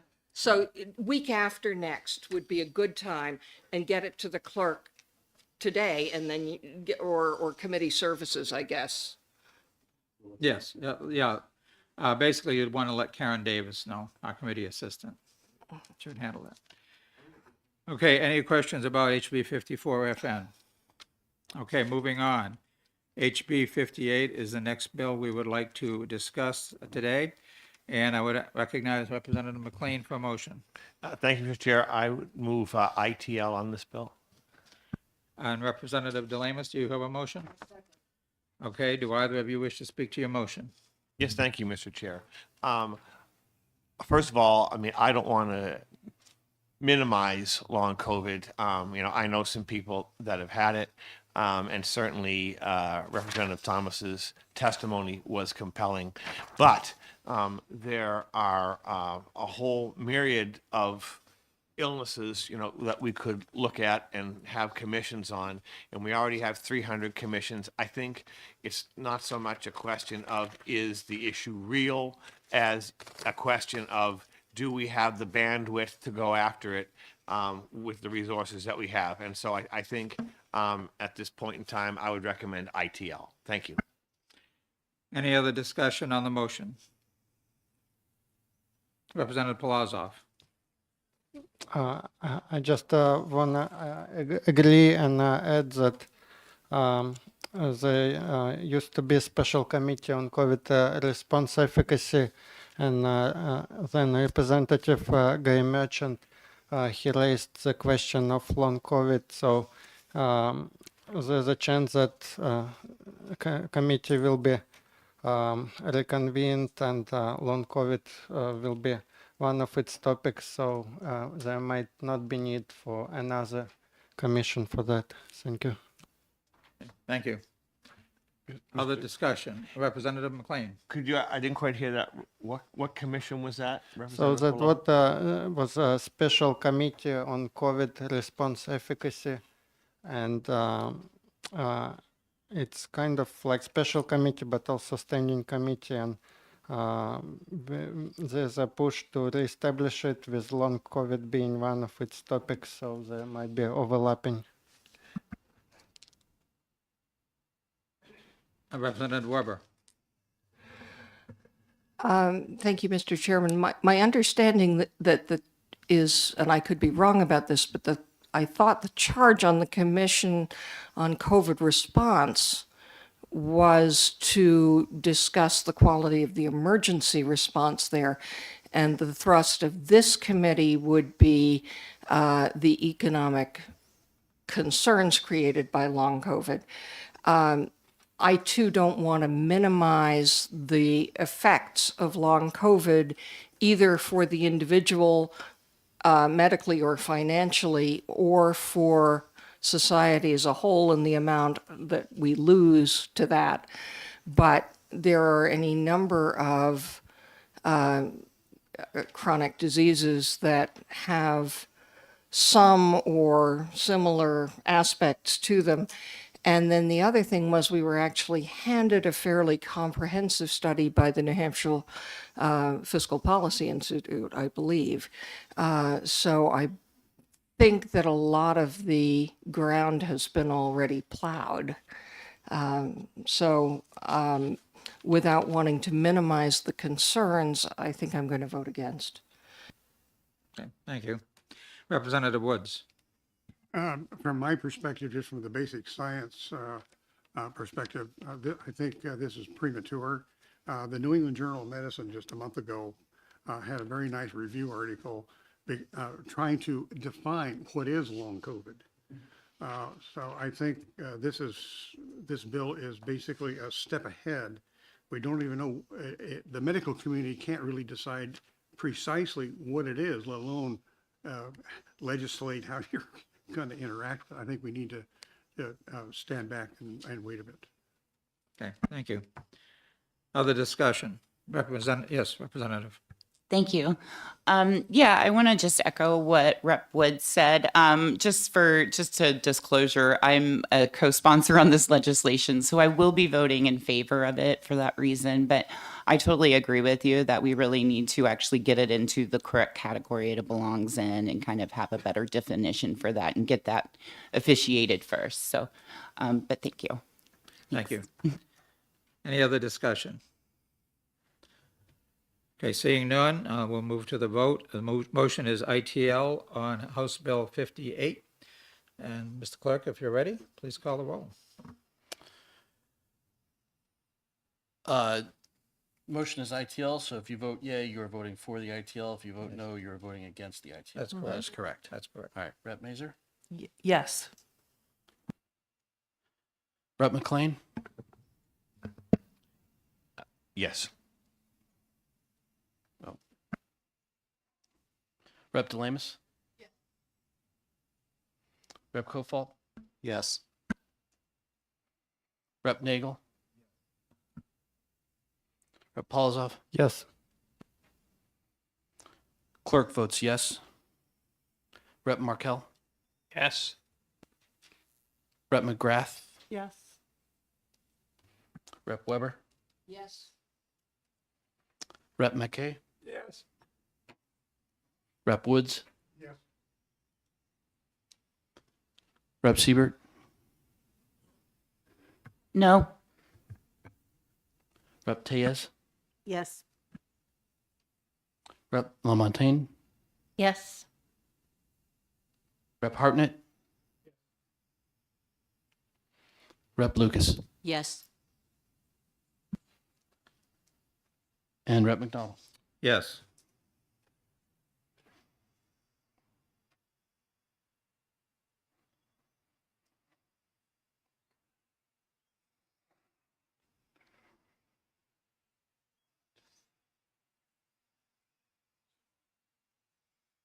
Vote is 17-1. Motion passes. Any objection to consent?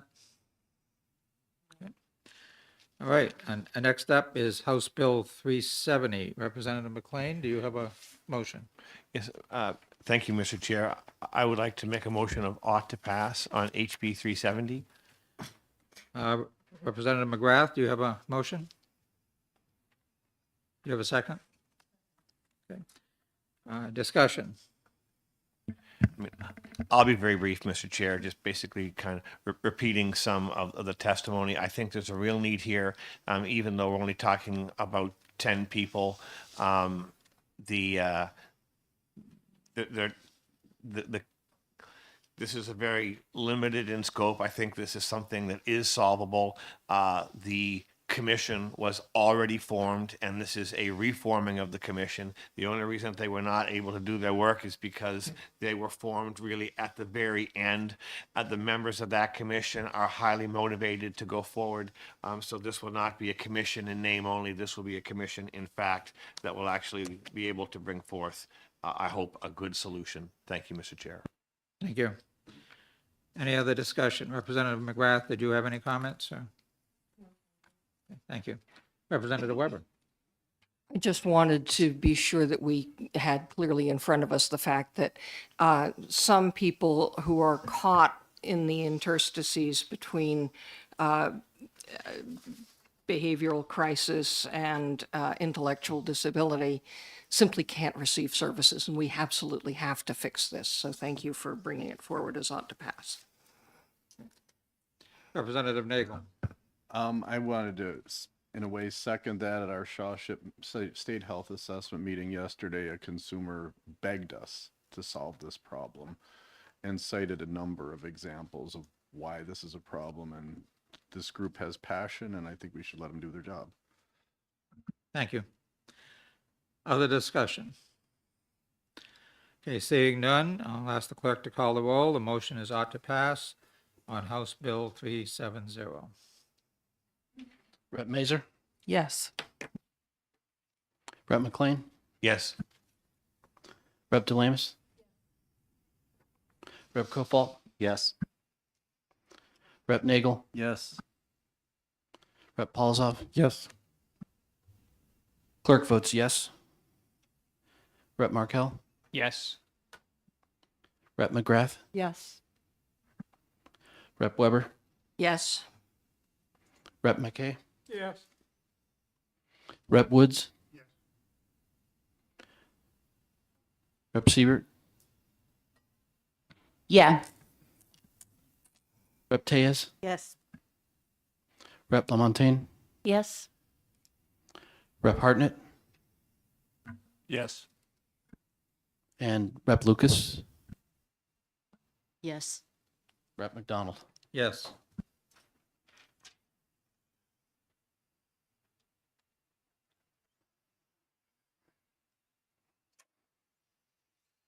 Vote is 18-0, motion passes.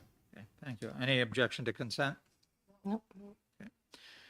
Next up is House Bill 205 FN. Representative Mazer, do you have a motion?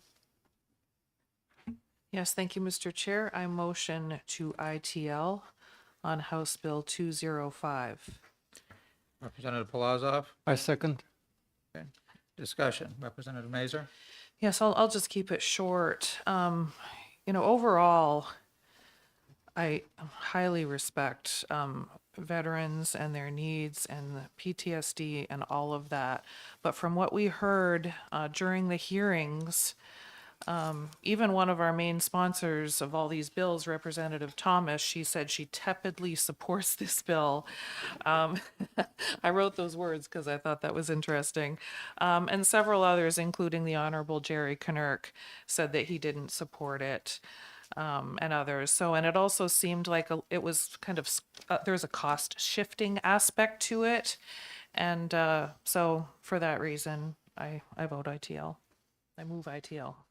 Okay. Other discussion?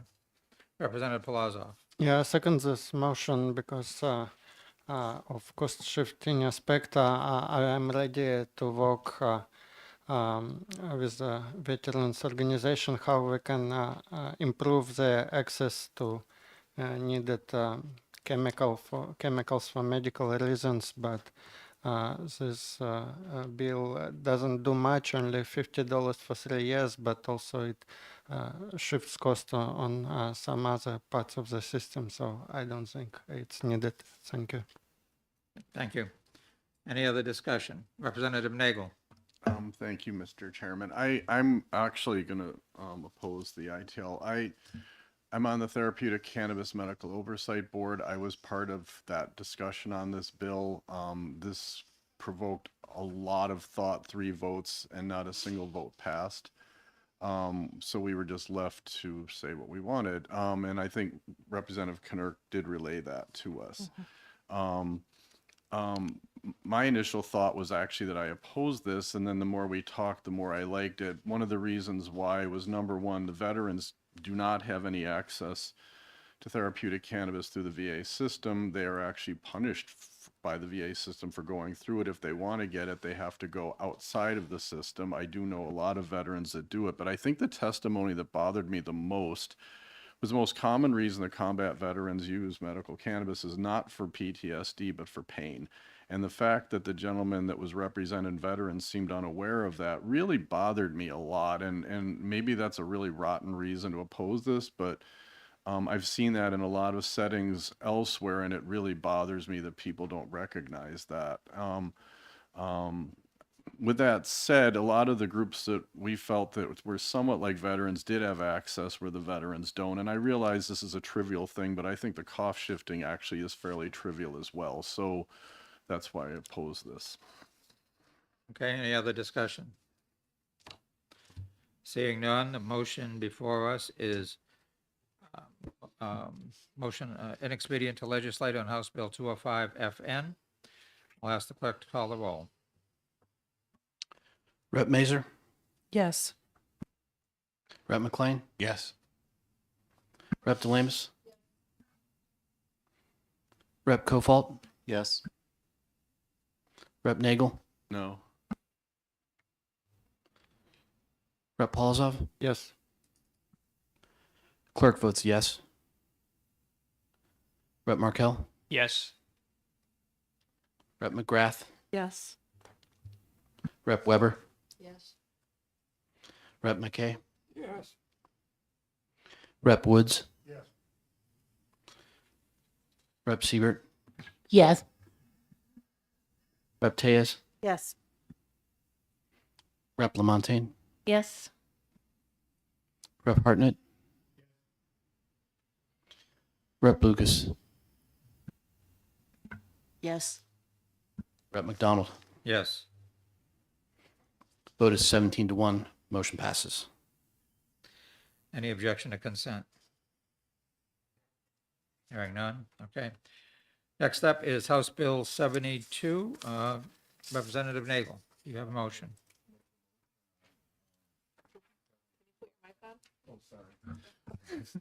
I'd like to make a motion on HB 72 of ought to pass. And I will second that motion. Sorry. Representative Weber, did you want a second? Be glad to, but I'm Okay. to yield the floor if you. No, Representative Weber seconds. Representative Nagel, do you wish to speak to your motion? I hear over and over again how we have too many commissions. However, I feel very strongly about commissions that are passionate about what they do about important subjects. This is an important subject about increasing access to care. 30% of my patients live in the North Country, and I can't live without telehealth. It's really important. I think that's one of the silver linings of COVID is the increased access. What became somewhat concerning that I showed people earlier today was this came from CMS, in which they apparently are going back to pre-COVID telehealth rules, which I think is hopefully not as tragic as it would appear superficially, but because of that, this is an ongoing issue that we really need to stay on top of and study. Especially, yeah, we have no control over CMS per se, but we do have control over what goes on in this state, and I think we need to stay on top of that. Okay, thank you. Representative Woods. I would wholeheartedly agree. Telemedicine is one of the sort of shining examples of what we can do with our technology. Some things have not been so illustrious with what we've done with our technology. This, I think, really represents one of the real shining examples of what we can do to help patients in every dimension. I mean, there's an article this week that highlighted the business about trying to have patients not come to the hospital. Certain things you can handle at home by advanced forms of telemedicine. The ramifications of this are just tremendous, all to the good, basically, at this point. So I'm really wholeheartedly in favor of this. Okay, thank you. Representative Weber, did you have a comment where you seconded it? No, okay. Any other discussion? Okay, seeing none, motion is ought to pass on House Bill 72. Mr. Clerk, please call the roll. Rep. Mazer, Yes. Rep. McLean, Yes. Rep. DeLamus, Rep. Kofalt, Yes. Rep. Nagel, Yes. Rep. Polzoff? Yes. Clerk votes no. Rep. Markel? Yes. Rep. McGrath? Yes. Rep. Weber? Yes. Rep. McKay? Yes. Rep. Woods? Rep. Siebert? Yeah. Rep. Tejas? Yes. Rep. Lamontagne? Yes.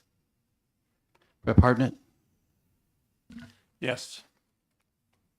Rep. Lucas? Yes. Rep. McDonald? Yes. Vote 17-1, motion passes. And again, is there any objection to consent? Okay. Okay, next up is House Bill 301, and Representative Weber has thankfully and graciously drafted an amendment.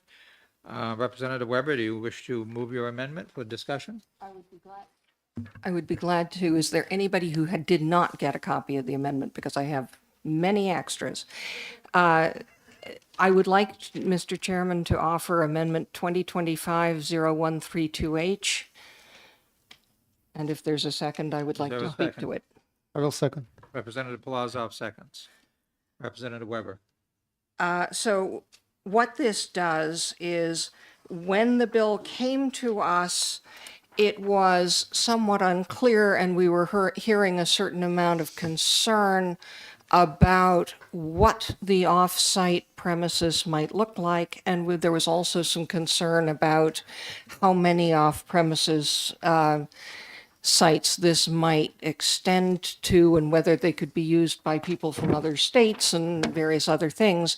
And so this comes to us from Mr. Simon, and it specifically says that each of the ATCs may have one off-site premise, and that premise is going to be a greenhouse. So instead of discussing what might happen, this is very clear about what's going to happen. And I think with that, that may have resolved some of the concerns that various people had, not only here, but among law enforcement and others. So I would hope that we would adopt the amendment and then go on to adopt the bill. Any other discussion? Seeing none. Okay, the motion is ought to pass on amendment 2025-0132H. Mr. Clerk, when you're ready. Rep. Mazer? Yes. Rep. McLean? Yes. Rep. DeLamis? Rep. Kofalt? Yes. Rep. Nagel? Yes. Rep. Polzoff? Yes. Clerk votes yes. Rep. Markel? Yes. Rep. McGrath? Yes. Rep. Weber? Yes. Rep. McKay? Yes. Rep. Woods? Yes. Rep. Siebert? Yes. Rep. Tejas? Yes. Rep. Lamontagne? Yes. Rep. Hartnett? Yes. Rep. Lucas? Yes. Rep. McDonald? Yes. Vote is 18-0, motion passes. Okay, Representative Polazov, you have your hand up. I would like to move forward to pass House Bill 301 as amended with Amendment 2025-0132H. Okay, do I have a second? I'll Representative Weber? second it. I was assuming I was going to. Yeah, I'm sorry. Go ahead. Who wants to do it? Okay. Representative Weber, you have no objection? I have no objection, and I certainly, it's not my place to object anyway. I assumed I was going to be writing the blurb Oh. on this, but I'm happy to pass it off, so. Okay. All right, Representative Nagel, second. He took it back. What's this now? He took it back. Took what back? His motion. Yes or no, Dave? Well, you're just gonna, it's just a second. Representative Palazzo Representative Palazzo put his hand up too soon. He's writing the report. Yes. Yeah. That's okay. It's Representative Palazzo moved and Representative Nagel seconded. I don't. Right, exactly. Yeah. Yeah. Okay. Representative Nagel's trying to confuse us. No. Yes. Okay, so the motion is ought to pass on House Bill 301, HB 301 with the, as amended, 0132H. Any other discussion? If I may, Yes. to speak, it's a common sense approach that tried in the states around us, and amendment that by Representative Weber makes it more tight and strict, so there would be no complaint or issues with zoning.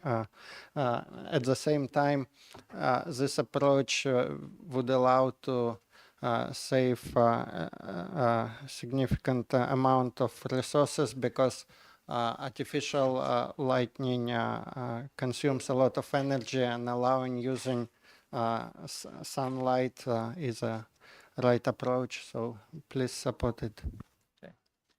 Other discussion? Seeing none, Mr. Clerk, when you're ready. Motion is ought to pass as amended on House Bill 301. Rep. Mazer? Yes. Rep. McLean? Yes. Rep. DeLamus?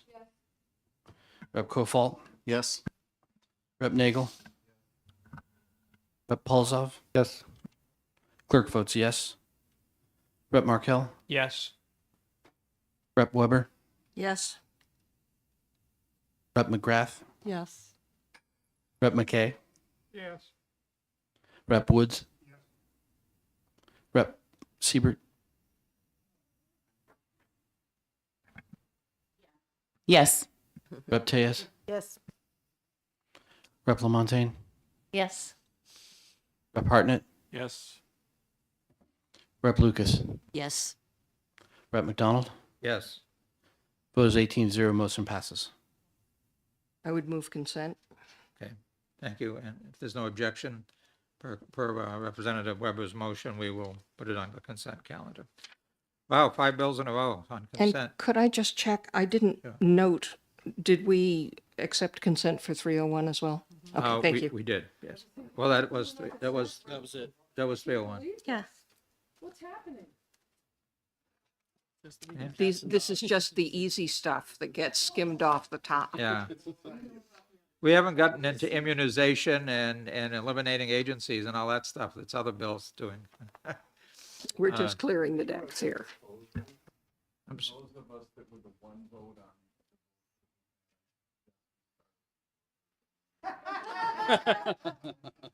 We are assuming there's not going to be a minority report on those, is that?